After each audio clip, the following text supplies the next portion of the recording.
si tu dis, ok, faut que je sois Bouddha pendant que je fais la méditation, c'est dur parce que t'as qu'un seul truc que tu veux avoir. Si tu dis, je vais voir ce qui se passe et je vais essayer d'être présent et d'être focus sur ce qui se passe, il y a plus de possibilités qui sont ouvertes pour que ça serve à quelque chose à la fin. Certaines méditations les plus fructueuses que j'ai eues, c'était une période où j'ai pas mal d'anxiété. Et en fait, ce que je faisais là-dedans, c'est que du coup, j'essayais de localiser un peu où était cette tension, ce stress, cette anticipation. Tu localises physiquement, tu vois, dans ton ventre. Et en fait, tu sens cette sensation et tu découvres que... Est-ce que tu as besoin de voir pour un an Kylian, dont la passion dans la vie c'est Chabit, toi, et c'est son seul truc dans la vie, il attend que la récré pour jouer à Chabit, toi. Est-ce que tu as vraiment besoin de te confronter à ce genre de personnes au quotidien? Tu sais quel est le truc que tes enfants devraient faire, là où ils seront bons, et est-ce que tu as cette confiance de tout miser le futur de ton enfant sur... T'as pris une bonne décision sur ce qu'il devait faire. Et si tu voulais en faire un génie absolu, un truc précis, probablement le meilleur truc que tu pourrais faire, c'est...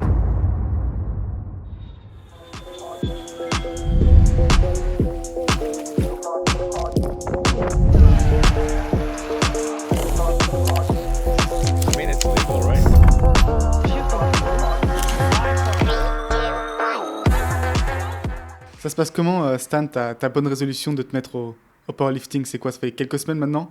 C'est quoi déjà Ouais, je dois être à 6 ou 7 semaines, tu vois.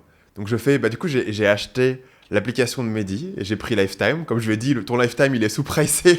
J'ai tiré avantage de sa bêtise avant qu'il monte les prix. J'ai pris la version Lifetime.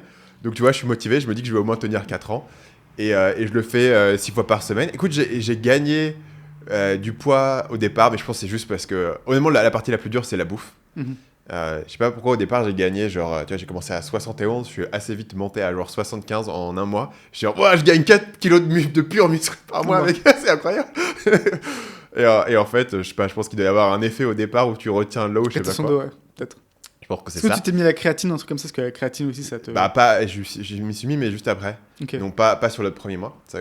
Donc voilà, au moment la difficulté pour moi, c'est de manger. Alors j'ai tendance à encore un peu sauter des repas et tout. Je traque pas trop les macros. En gros, j'ai compris à peu près, ok, vas-y, il faut manger du yaourt pour avoir des protéines, mais c'est pas très... je suis pas encore impec, je pense, à ce niveau-là. Par contre, je fais toutes mes sessions et j'avance petit à petit, tu vois, dans ce programme. Est-ce que t'apprécies, t'es neutre, Ah, j'aime bien. T'aimes bien au final? En fait, c'est... On en avait parlé, mais j'aime bien le côté... C'est un peu un sport... À chaque fois, je dis sport d'autisme, j'ai l'impression qu'on se repose trop sur les autistes dans ce podcast. C'est un sport de... Tu vois, un peu... T'es tout seul chez toi, tu fais ton truc, tu vois les chiffres à atteindre, tu sais exactement ce que tu dois faire. Et en fait, la différence ou peut-être la similarité par rapport à la course, c'est quoi? T'as pas mal de temps pour réfléchir. Parce que tu passes quand même beaucoup de temps entre les sets dans le programme de Mehdi. C'est genre, c'est super facile, tu vas te reposer pour 1 minute 30. Mais si c'est vraiment dur, tu fais 3 minutes en fait. Donc ouais, tu fais genre 30 secondes de sport. Et après, tu as 3 minutes où tu regardes les arbres et tu réfléchis et le ciel et tout. Et au départ, je me suis dit, bon, du coup, je vais en profiter pour écouter un audiobook. Et je sais pas, je trouve que l'audiobook, et après tu dois faire du sport, et après tu dois remettre. Moi, c'est un truc schizophrène, ouais. J'écoute l'audiobook pendant 3 minutes, je mets une putain de musique pendant 30 secondes, je remets je sais pas, donc c'est pas idéal. Je pense que c'est bien l'approche juste zen. Et du coup, j'y vais avec rien, tu vois. Et maintenant, ça me prend plus d'1 heure, tu vois, ça me prend 1h05 avec tous les temps de reste et changer les poids et tout. Tu passes 1h05 finalement à rien faire, sans ton téléphone, sans rien, à regarder les trucs. Donc, j'apprécie et c'est un bon moment dans la journée. Et donc, c'est cool.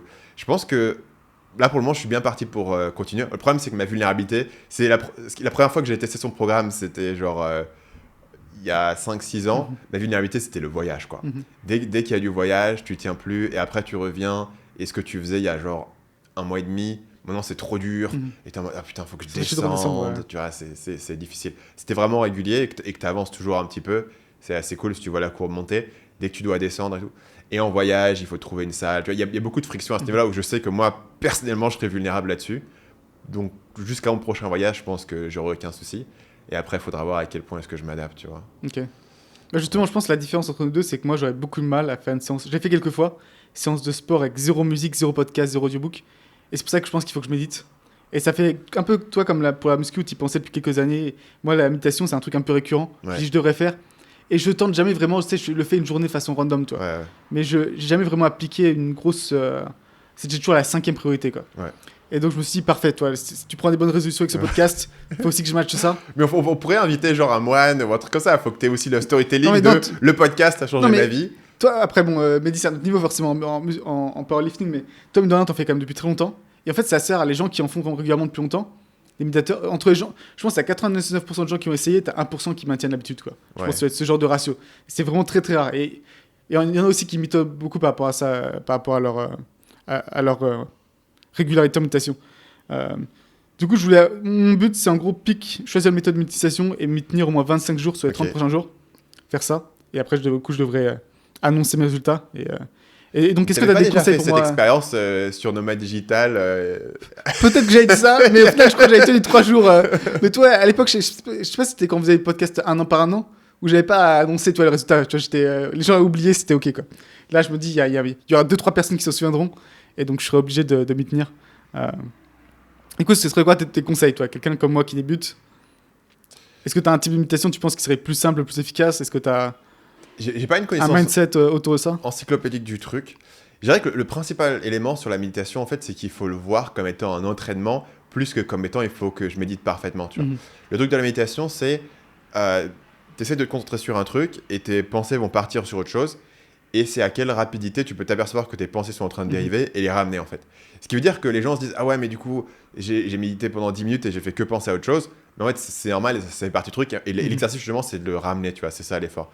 Donc, je dirais qu'il faut pas... Le principal élément, c'est qu'il faut pas chercher un objectif ou un état particulier. Si tu dis « Ok, il faut que je médite, il faut que je sois toujours dans le bonheur total, il faut que j'ai aucune pensée et tout. » En fait, tu essaies de chercher un truc qui est un peu l'encontre de ce que tu es censé faire, en fait. Et il faut le plus le voir sur un mode observation. Je vais regarder ce qui se passe pendant 20 minutes.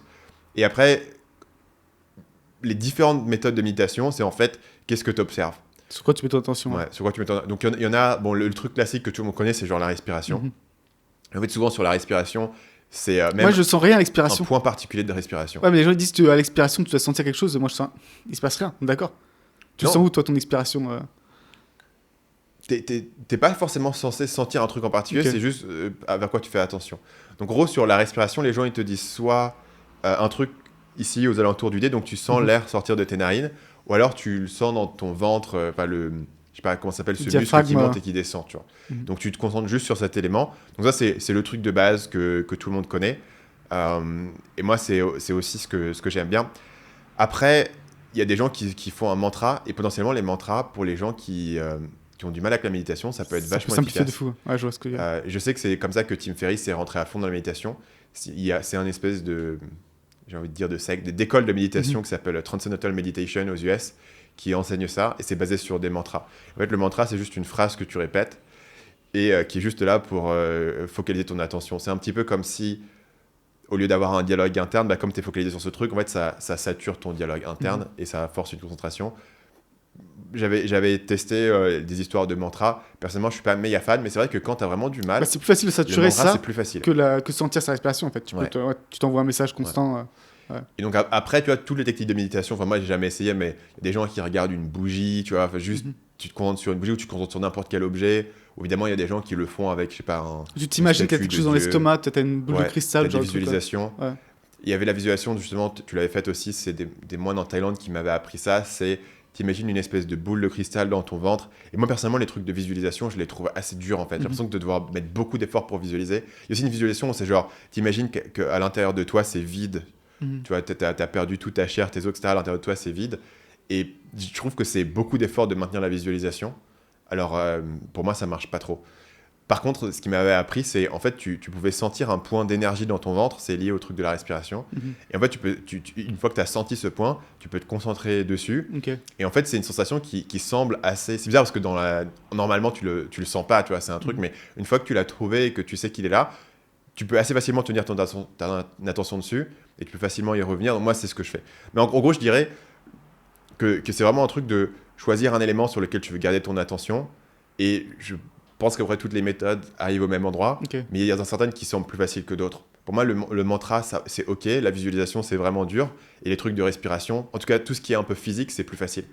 Et par exemple, quand tu vas faire de la méditation, parfois, tu vas avoir un truc chelou sur tes mains où tu as l'impression que tes mains elles deviennent énormes, comme si c'était des espèces de gants géants de baseball. Ou alors, tu as l'impression que ta tête et tes mains sont anormalement loin, en fait. Genre comme si je sais pas, ton truc était étiré. Et ce que je veux dire par là, c'est juste des sensations physiques que quand tu les ressens, elles sont assez fortes, ce qui veut dire que c'est assez facile de se concentrer dessus. parce que tu les as. Mais voilà, pour moi, c'est les sensations physiques et la respiration t'aident à rentrer dedans que je fais. Mais tu peux choisir ce que tu veux, et après, la plupart des méthodes essayent de t'amener au même endroit, tu vois. Alors, choisir où tu portes ton attention et dès que tu pars, revenir. Et je pense aussi, il n'y a pas de bénéfice. Je pense que tu peux ressentir des fois, c'est ça qui est un peu trompeur, c'est que des fois, tu ressens les bénéfices quasi immédiats à part méditer, mais la plupart du temps, pas vraiment, tu vois. Et donc, il faut accepter que c'est ce que tu dis. C'est un peu comme le powerlifting, c'est qu'il faut que ce soit régulier pour vraiment avoir des bénéfices long terme. Le problème, c'est que si t'es attaché à. Tu vois, parfois, tu vas avoir des méditations où t'es genre, waouh, c'était trop bien et tout. Et si t'es attaché à ça, en fait, et t'essayes de le chasser pour le reproduire, c'est assez dur, tu vois. C'est un peu comme, je sais pas, si tu fais des vacances, c'était des super vacances, et t'essayes de retourner au même endroit pour refaire les mêmes vacances, et en fait, ça marche jamais. Tu vois ce que je veux dire? Il y avait des facteurs qui ont fait que c'était des super vacances, mais tu peux pas recapturer ce moment. Et en fait, comme tu vas revenir et essayer de reproduire un truc que tu veux pas recapturer, en fait, tu vas ruiner tes prochaines vacances. Alors que si la prochaine vacance, t'avais été dans un autre endroit, en te disant, je vais aller dans un autre endroit, ça sera différent, mais tu tournes un autre truc, tu vois. Et si la méditation, tu dis, ok, c'est observer ce qui se passe, il se passe pas toujours la même chose. Tu vois, et parfois, tu peux arriver dans une méditation. Moi, certaines méditations les plus fructueuses que j'ai eues, c'était une période où j'étais assez...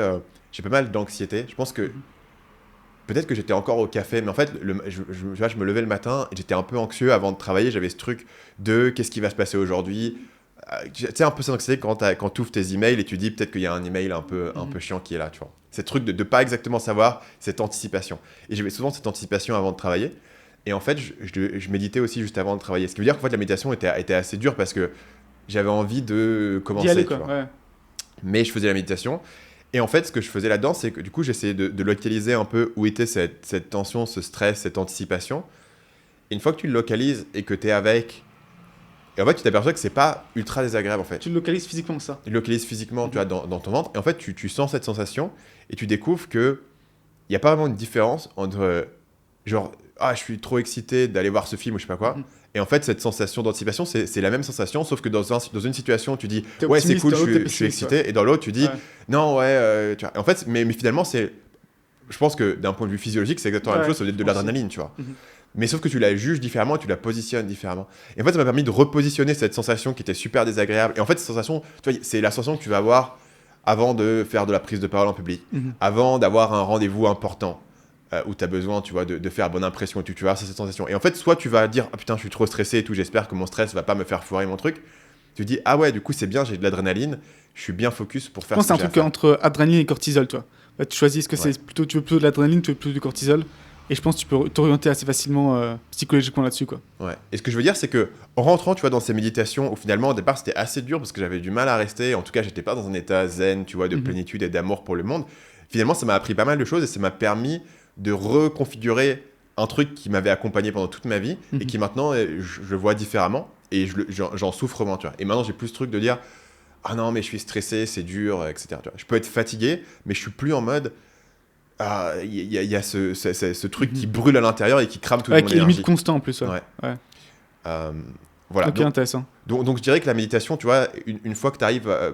Si tu dis, ok, il faut que je sois Bouddha pendant que je fais la méditation, c'est dur parce que tu n'as qu'un seul truc que tu veux avoir. Si tu dis, je vais voir ce qui se passe et je vais essayer d'être présent et d'être focus sur ce qui se passe, il y a plus de possibilités qui sont ouvertes pour que ça serve à quelque chose à la fin, tu vois. Et que dans les différentes phases de ta vie ou dans les différents moments où tu vas faire de la méditation, le truc puisse avoir différents bénéfices, tu vois. Ok, je vais tenter et on verra ce que ça donne. C'était la partie méditation. Sur le programme... Pourquoi tout le monde déteste les formateurs? On l'a fait sur les dropshippers, je pense que c'est juste équitable. Comment faire de vos enfants des génies? Et finalement, tu m'avais dit que tu étais intéressé par une section sur mon livre. Combien ça m'a rapporté et est-ce que ça valait le coup de passer 1 an à écrire un livre? Donc, on va commencer par la section pourquoi tout le monde déteste les formateurs. C'est assez intéressant parce que si tu étais un alien qui arrive sur Terre et tu dis, ok, les formateurs, tu vois, des gens qui passent leur vie à essayer d'enseigner des choses aux autres, tu dirais, mais c'est le plus beau métier au monde. De toute façon, tous les formateurs disent teacher, ça. Moi, je veux être un teacher, quoi. C'est vraiment le truc. Quoi. Teacher, si tu partages, tu vois, c'est quasiment... voilà, tu peux être Mère Teresa et le numéro 2, c'est le formateur. C'est ça. Et pourtant, numéro 3, vendeur FBA aussi.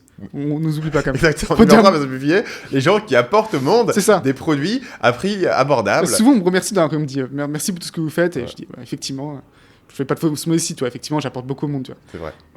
Parce que les fusées de Jeff Bezos, ça se paye pas toutes seules. Hein. On a payé, je pense, en plus, c'est vrai, je pense qu'on a payé genre environ 70 millions en frais via Amazon. T'inquiète que c'est nous qui payons les fusées de Jeff Bezos. Thomas Pesquet et moi, on est pareil, quoi. On contribue tous les deux directement à la conquête spatiale. Limite, moi un peu plus, parce que Pesquet, pour qu'il aille filer 70 millions à Jeff Bezos, c'est pas pour demain, quoi. J'ai plus de chances de devenir astronaute que ça, je pense. Donc voilà, on est d'accord. Le top 3, on est d'accord sur le top 3. Des Mère métiers plus Teresa, formateur et FBA. C'est ça. Mais du coup, pourtant, tout le monde déteste les formateurs. Même les formateurs détestent les formateurs. Tu vois. C'est un métier qui a vraiment une super mauvaise réputation. Et pourquoi, tu vois, pourquoi parmi tous les business possibles, les formateurs, c'est un qui a les pires réputations. Peut-être pas la pire, tu vois, la NFT, c'est pire, mais les formations, c'est quand même... Il y a quand même beaucoup de gens qui ont un a priori négatif et avec des bonnes raisons. Et je pense que le principe général ici, c'est qu'il y a une barrière à l'entrée qui est faible, en fait, juste sur la formation. Et une fois que tu as une barrière à l'entrée qui est faible, plus une perception qui a de l'argent facile, bah, il y a juste énormément d'offres qui va se mettre. Et c'est comme tout, c'est comme les vidéos YouTube. Si tu prenais un échantillon random de 100 vidéos YouTube, il y en a 95 où c'est vraiment de la merde. Enfin, c'est irregardable, il n'y a pas de son, le mec il a fait aucun montage et tout. Et forcément, dans tous les domaines où il y a une barrière à l'entrée qui est faible, il y a juste la plupart de tout, c'est de la merde en fait. Et donc la plupart des formations, comme il y a une barrière à l'entrée qui est faible et que beaucoup de gens se lancent, bah, il y a beaucoup d'offres de basse qualité de gens qui savent pas trop ce qu'ils font, qui se disent je pourrais faire de l'argent en faisant des formations. Et qui se plurent de même parce qu'ils voient d'autres formateurs, donc ils disent moi je pourrais être un formateur aussi. Ouais. Et donc il y a un truc. Ouais. Et puis littéralement des scams, tu vois. Mais je pense que les scams dans le domaine de la formation sont pas la majorité des trucs de mauvaise qualité. Moi j'ai une opinion assez tranchée sur les scams, c'est que tant qu'il y a un moyen facilement de se faire rembourser, pour moi ça peut pas vraiment totalement être un scam, tu vois. À partir du moment où des conditions de remboursement faciles, bon bah t'es pas content, tu te fais rembourser. Tu te souviens de Léo Guillot par exemple? Ouais, je me souviens. Ouais. Donc Léo Guillot, c'était un gars qui disait je fais, c'était quoi son truc? Je fais genre des millions avec le dropshipping et j'ai aussi une agence et tout. C'était Amazon à l'époque. Amazon FBA faisait des trucs de guitare sur Amazon. Peut-être qu'il avait fait dropshipping dans ce cas il avait aussi. Possible. Et en fait, tu vois, littéralement, ce qu'il disait, c'était faux, quoi. Ça n'existait pas. Il te disait, j'ai fait ce business, et les business, ils n'existaient pas. Et donc, oui, ça reste dans ce cas un scam parce que c'était du pur scam. Ouais. Mais c'est vraiment un cas qui est relativement rare en fait. La plupart, c'est pas des scams, c'est juste des offres de pas très bonne qualité où en fait on te surpromet des trucs. Et évidemment, enfin tous les tricks habituels de j'ai fait 1 million en dropshipping donc je suis millionnaire. Tu vois. Combien t'as dépensé en pub, etc. Enfin, on peut passer là-dessus, mais c'est juste pour dire quand il y a une barrière d'entrée qui est faite. Parce que dans un domaine, tu vois, genre sur Amazon FBA par exemple, où s'il y a un investissement qui est posé. Forcément, les gens qui sont là, ils veulent protéger leur investissement, ils veulent pas trop prendre de risques et pas trop faire n'importe quoi. De la manière où tu vois les gros formateurs qui sont en place, ou les gens qui ont des grosses audiences, ont un truc à protéger. Un truc à perdre. Ouais. Mais il y a plein de gens qui vont se dans les formations. Enfin, en tout cas, l'image de base que les gens ont du formateur qu'ils ont trouvé random sur une pub, c'est une personne qui a forcément beaucoup à perdre en fait. Donc là, c'est un truc qui généralise, tu vois, dans tout ce qui est la crypto. Dans le contenu YouTube, tu vois, un peu automatisé, il y a plein de chaînes de basse qualité parce qu'elles coûtent pas très cher à faire, on va les tester.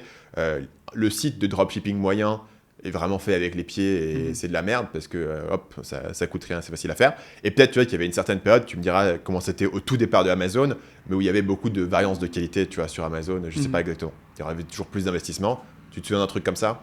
Ouais, par contre, le truc avec Amazon, c'est que tu peux pas tricher, enfin tu peux tricher sur les reviews hautes, mais dans le sens où les clients peuvent retourner le produit. Ouais. Donc si tu veux un produit de merde, tu vas te prendre des gros taux des mauvaises reviews, des remboursements. Ouais. Et tu peux pas contourner ça, toi. Tu peux pas mentir par rapport à ça, c'est Amazon qui contrôle. Donc c'est là où c'est un peu limité, où il y a l'aspect où tu peux pas totalement inventer ce que tu veux, quoi. Ouais. Et après, je pense que l'autre problème qui vient avec ce rêve-là, c'est le rêve du revenu passif, en fait. Il y a vraiment le truc où il y a une culture dans le monde de la formation. Toi, tu penses que c'est encore un truc, j'ai l'impression que justement le message, c'est en fait, ça n'existe pas vraiment, où tu penses que c'est peut-être... C'est de moins en moins, mais à mon avis, l'image des formateurs, elle lag derrière la réalité de ce qui se fait, en fait. Je pense qu'aujourd'hui, c'est de moins en moins cette impression, mais historiquement, ça l'a beaucoup été. Genre, il y a 5-6 ans, quasiment tout le monde, c'était OK, j'ai un blog. Le sketch des riches sans effort, sans compétences, c'était plus tu mettais de sang, mieux c'était quoi. Ouais. Et le problème de ça, c'est qu'en fait, à partir du moment où tu veux dire je veux faire du revenu passif, il se passe plein de trucs. Il se passe, tu vois, des trucs où, en fait, parfois sur un programme, ça marche plus avec un accompagnement. Tu vois, parfois c'est dur d'enseigner une compétence aux gens en leur donnant juste des vidéos. Après, ça veut dire que tu as les formations. Toi, t'as quoi comme taux de gens qui achètent une de tes formations qui regardent toutes les vidéos? Il y a des formations qui ont beaucoup de vidéos, tu vois. Mais sur un truc où je dis vraiment, ok, ouais. vous avez une track et vous devez faire ça, et c'est ça les tracks, et le reste c'est le bonus. Je peux avoir jusqu'à 40% qui arrivent au bout. Tu vois. Et je vais perdre quand même 60% des gens. Et c'est pas des formations qui sont peu chères, toi. Parce que je parlais justement avec un formateur, lui, il disait c'est 50%, tu vois. Lui, il vend des formations de 200 €. Donc ça, moi, ça me fascine ça. Parce que la plupart des gens, ils n'ont pas non plus c'est pas des gens riches, tu vois. Tu dis, tu as investi 1200, 2000, 3000 €, et plus de la moitié des gens vont pas regarder la vidéo, enfin, la formation jusqu'au bout, quoi. À mon avis, C'est incroyable, quand même. Ouais, en fait, le problème, c'est pas qu'il faut regarder la formation, le problème, c'est qu'il faut passer à l'action. Aussi, mais déjà, tu peux dire, moi, si je déjà leur ils ont dis- pas regardé la formation, il y a encore peu de Moi, chances je les fais que... passer à l'action au fur et à mesure. Donc, c'est Ok. la Oui, gens ok, qui vont effectivement, s'ils ont pas implémenter regardé tout, les tu 2 dernières vidéos qui sont un peu optionnelles, c'est différent, mais... Non, mais t'as pas besoin de regarder, tu vois, le module 8, c'est pas fait tout. Le problème, c'est que pour regarder le module 8, ça n'a pas vraiment de sens de le regarder. Tu vois, ça n'a pas vraiment de sens de regarder un truc sur, OK, comment lancer un produit, si t'as pas trouvé une idée, si t'as pas construit une audience, etc. Oui, d'accord, Tu vois, il y a ils des en sont pas steps. arrivés jusque-là, au final. Ouais. Donc, c'est pas juste, OK, les gens sont pas capables de regarder des vidéos, c'est... ils s'aperçoivent que ça demande du travail. Ouais, au fur et à module mesure. 3, il faut faire un truc et en fait, ils se cassent et puis ils reviennent plus, quoi. Donc ça. Mais tu vois, le problème, c'est que voilà, tu veux tout automatiser. Ça répond pas forcément aux besoins que vont avoir les gens. Ils ont plus besoin qu'on les tienne par la main. Et forcément, tu vois un truc où tu as plus d'accompagnement, tu vas augmenter ce chiffre-là parce que les gens sentent une pression sociale. Et ça, c'était grosso modo la trend, tu vois, que nous, on avait vu avec Schoolmaker, qui était de se dire, OK, les gens vont de plus en plus vouloir ajouter l'accompagnement, la communauté, les trucs qui vont autour pour améliorer la qualité des formations. Et pour je pense pouvoir que tu avais en raison. De plus. toute façon, on voit que le CS School, c'était la bonne idée. Non, Ouais. c'est la bonne trend. Et Schoolmaker, tu vois, ça a marché au départ principalement sur la communauté, mais après sur tout l'aspect accompagnement. Mais forcément, bah, la moyenne des formateurs n'ont pas forcément encore compris ça, ou en tout cas la moyenne de l'idée que les gens se font des formateurs. Même si je pense que la plupart des gens aujourd'hui qui tournent bien ont vraiment beaucoup monté en level sur l'accompagnement, le coaching, et après, ça vient aussi pas mal de la pression de la pub Facebook. Tous les gens qui font de la pub Facebook, aujourd'hui, les prix, ils ont tellement monté qu'il faut vraiment derrière être capable de closer les gens. Donc du coup, tu as des équipes de vente. Une fois que tu es dans une équipe de vente, tu as du coaching derrière. Et tu dois sur un truc qui est plus passif. En fait, ça devient opérationnellement une assez grosse machine. Et à partir du moment où les gens font la pub Facebook, ils sont à peu près forcés à faire ça. Donc ça a changé. Mais ça reste l'image que les gens vont avoir. La deuxième, je pense, raison qui est plus inattendue sur laquelle les gens détestent les formateurs de contenu, c'est que, en fait, les formateurs, ils subventionnent un peu la création de contenu. C'est-à-dire, tu as cette expérience dans ta vie tu trouves un contenu gratuit, tu dis ouais, c'est bien contenu gratuit, et paf, le mec, il te dit achète ma formation. Et tu regardes un autre contenu gratuit, et paf, il dit achète ma formation. Tu as l'impression que putain, ils sont tous en train d'essayer de me vendre un truc, qu'est-ce qui se passe? Je peux pas regarder une vidéo sans qu'on me pitch un e-book ou une masterclass ou un machin. Et au bout d'un moment, c'est forcément pénible. Et tu dis, bah, finalement, il y a plein de contenus gratuits, qu'est-ce que j'irai acheter une formation? Mais en fait, beaucoup de ce contenu gratuit que tu trouves, il demande du temps, de l'argent à créer. Et forcément, cet argent, il vient quelque part, en fait. Et souvent, c'est créé par des gens qui sont des formateurs. Donc, en fait, les gens qui achètent les formations subventionnent un peu tous les gens qui regardent le contenu gratuit. Il y a peu de contenus sur Internet de niveau professionnel que les gens regardent qui sont créés par des gens qui ne gagnent pas d'argent avec ce contenu, la plupart du contenu. Donc, il va soit être subventionné par de la pub, soit des liens d'affiliation, soit directement une vente de produits directs, qui est souvent de la formation. Et souvent dans des domaines où il n'y a pas un volume énorme de trafic.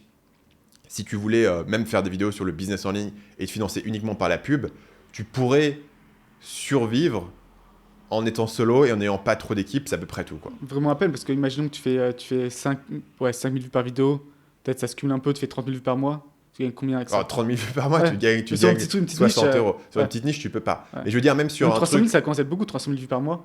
Ouais. Et t'as 600 euros, toi. Donc 600 euros, Ouais. c'est reste compliqué quand même. Ouais, 600. Donc, mais là, si tu fais ce nombre de vues, il faut avoir des sponsors, il faut avoir de l'affiliate, ou alors il faut avoir ton produit, tu vois. Et beaucoup de contenu sur des petites niches n'existe que parce qu'il y a un produit à vendre derrière. C'est vrai que si tu vois une vidéo utile sur la muscu, à tous les coups, le mec, il te vend soit des suppléments, soit une application qui est la même chose qu'une formation essentiellement, soit directement une formation, en fait. Parce que tout ce contenu, bah, il doit être subventionné par quelque chose. Mais ça fait qu'effectivement, tu as l'impression que beaucoup de contenus informatifs que tu veux regarder, derrière, on te vend une formation parce que dans plein de domaines, la formation est la manière la plus rentable de monétiser ce contenu. Et je pense que c'est ça qui fait que c'est un peu pénible. Et c'est vrai que c'est un peu pénible quand, tu vois, à chaque fois, on essaye de capturer ton email, on essaye de te vendre un truc. Et la manière dont le marché fonctionne, parce que si tu apportes quand même suffisamment de valeur dans ton truc, bah, les gens vont surmonter ce scepticisme et ce côté c'est un peu chiant, ils vont donner leur email et ils vont derrière acheter des éléments, mais voilà, il y a un côté un peu homéostatique, tu vois, c'est que en fait si il y avait peu de formateurs, c'est tellement un beau business model que tout le monde se gaverait trop. Donc en fait bah, juste l'offre et la demande, il y en a de plus en plus qui se lancent et du coup bah, c'est plus dur de vendre, mais ça reste tellement un bon business model derrière que les gens qui s'en tirent bien. Voilà, c'est mon analyse sur le marché des formateurs et pourquoi est-ce que Après, les gens les détestent. Je pense c'est que il y a quand même formation. Du coup, il y a beaucoup de gens qui achètent une formation qui sont en plus ou moins en situation d'échec après, donc qui ont mauvais a priori sur la formation ensuite. Ouais. Donc, et des fois, c'est juste par leur faute, parce qu'ils ne passent pas l'action, mais ils ont quand même encore les 1500 un peu en train de la gorge, tu vois. Ouais. Donc ça, c'est un truc. Et l'autre truc, c'est que moi, j'ai acheté peut-être 4-5 formations. Euh, et d'ailleurs, la seule vraiment que je me dis, si t'avais vraiment le coup, c'était les 90 jours, la tienne. Je sais même pas si j'ai acheté. Merci. Bah, du coup, je te donnerai le sponsor, ton chèque. T'attends à la fin. Pour financer nos 1500 vues. Mais sinon, toutes les informations où effectivement, tout le mythe, y a pas, t'as toutes les informations gratuites. Et souvent, on t'argumente ça, ouais, mais c'est mieux structuré, c'est mieux machin truc. En réalité, j'ai jamais été, putain, cette information, je la trouvé nulle part ailleurs, toi. Elle est partout. Donc je pense aussi ça, par rapport, pour beaucoup de gens, c'est se rendre compte qu'au final, les formations, bon, bah, t'as à peu près la même chose. En plus, surtout sur le marché français où généralement, t'as la même chose en gratuit en anglais, toi. T'as juste à. Mais là, c'est vraiment, tu vois, un point faible des gens qui créent les formations, encore une fois, tu vois. Parce que si tu penses que ta formation, ce que tu vends, c'est des conseils et de l'information, en fait, fondamentalement, ton produit peut apporter une valeur qui est limitée. C'est juste, ouais, je gagne du temps en résumant, etc. Tu vois. Vraiment réfléchir en termes de résultats et vraiment réfléchir ensuite en matière de ce qui bloque les gens pour atteindre ce résultat. Et vu que c'est pas l'information. C'est vraiment l'information, en fait. Donc après, le problème, c'est qu'une fois que c'est plus de l'information, bah, c'est moins passif. Parce que tu réfléchis en termes d'accompagnement. Par exemple, tu vois, le programme qu'on vend le plus en ce moment, c'est l'école des copywriters. Ce qui bloque les gens, c'est extrêmement clair. C'est qu'ils n'osent pas prospecter, en fait. Soit parce qu'ils n'ont pas assez confiance en eux, dans leurs compétences, soit parce que simplement ils procrastinent, ils ont peur du rejet et tout, tu vois. Et donc en fait, la moitié de l'accompagnement qu'on fait sur le programme, il y a genre 1 heure de contenu. C'est genre, voici exactement comment on envoie des emails de prospection pour vendre du copywriting, qu'on a testé et ça marche. Il y a 1 heure de contenu. Maintenant, on va passer 3 semaines à juste garder les gens sur le track et les amener au bout. Le problème, c'est que moi, je dois avoir des coachs, tu vois. Je dois prendre des gens qui sont des copywriters en activité, qui peuvent te dire exactement ce qu'ils font, qui vont te coacher. Donc forcément, c'est un peu plus, c'est moins passif parce que même si moi je fais pas le coaching, ça veut dire que je dois avoir genre 3 coachs qui sont là en rotation, faire des groupes, des machins. Tu vois, c'est beaucoup plus opérationnellement, c'est beaucoup plus compliqué que simplement vendre la vidéo. Mais si je te vendais juste la vidéo de 1 heure comment prospecter, déjà de base cette information, moi je la donne directement gratuitement aux gens sur comment prospecter. Et ensuite, bah, ça apporterait pas le résultat que les gens veulent, tu vois. Donc en fait, il faut réfléchir c'est comme un coach sportif. Le coach sportif, tu le recrutes pas vraiment pour qu'il te dise comment faire du sport, une information que tu aurais pu trouver. Tu le recrutes pour 2 raisons. Le premier, c'est que tu n'es pas à réfléchir et que lui, il te dise quoi faire. Et la deuxième, c'est qu'il soit accountability, qu'il soit avec toi et qu'il te dise, etc. Et il y a une troisième raison, c'est qu'il te corrige, tu vois. Si tu as ton coach sportif et dit non, là, tu fais pas bien le mouvement, il te le corrige, ça aide, il y a un meilleur feedback loop, qui est aussi le cas avec de l'accompagnement, etc. Donc, je pense que de plus en plus, mais ça, c'est pas un secret, mais c'est ce que les gens qui sont le plus avancés sur le marché vont, c'est pas de l'altruisme d'ajouter plus d'accompagnement et tout, c'est plus de se dire, ouais, mais du coup, où est vraiment la valeur dans le produit, la valeur que les gens vont voir. Et quand je vais avoir une personne et je vais lui dire, ok, achète mon produit, et il fait, qu'est-ce que mon produit il donne?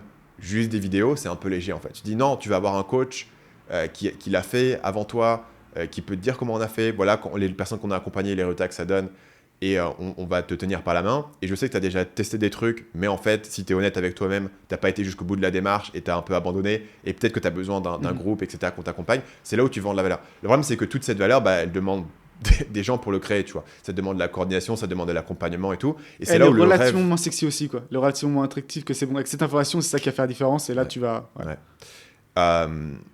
Mais c'est là, voilà, c'est là où les choses se dirigent. Donc dans le futur, je pense qu'on aura l'image en fait de la formation en ligne va un peu changer et où ce sera moins voilà, c'est censé être passif, c'est juste de la vidéo et ça se rapproche plus en fait d'une espèce d'école privée que tu payes assez cher mais où tu attends derrière un certain service et un certain résultat, tu vois. Et donc en fait ça converge un peu plus vers le modèle d'éducation.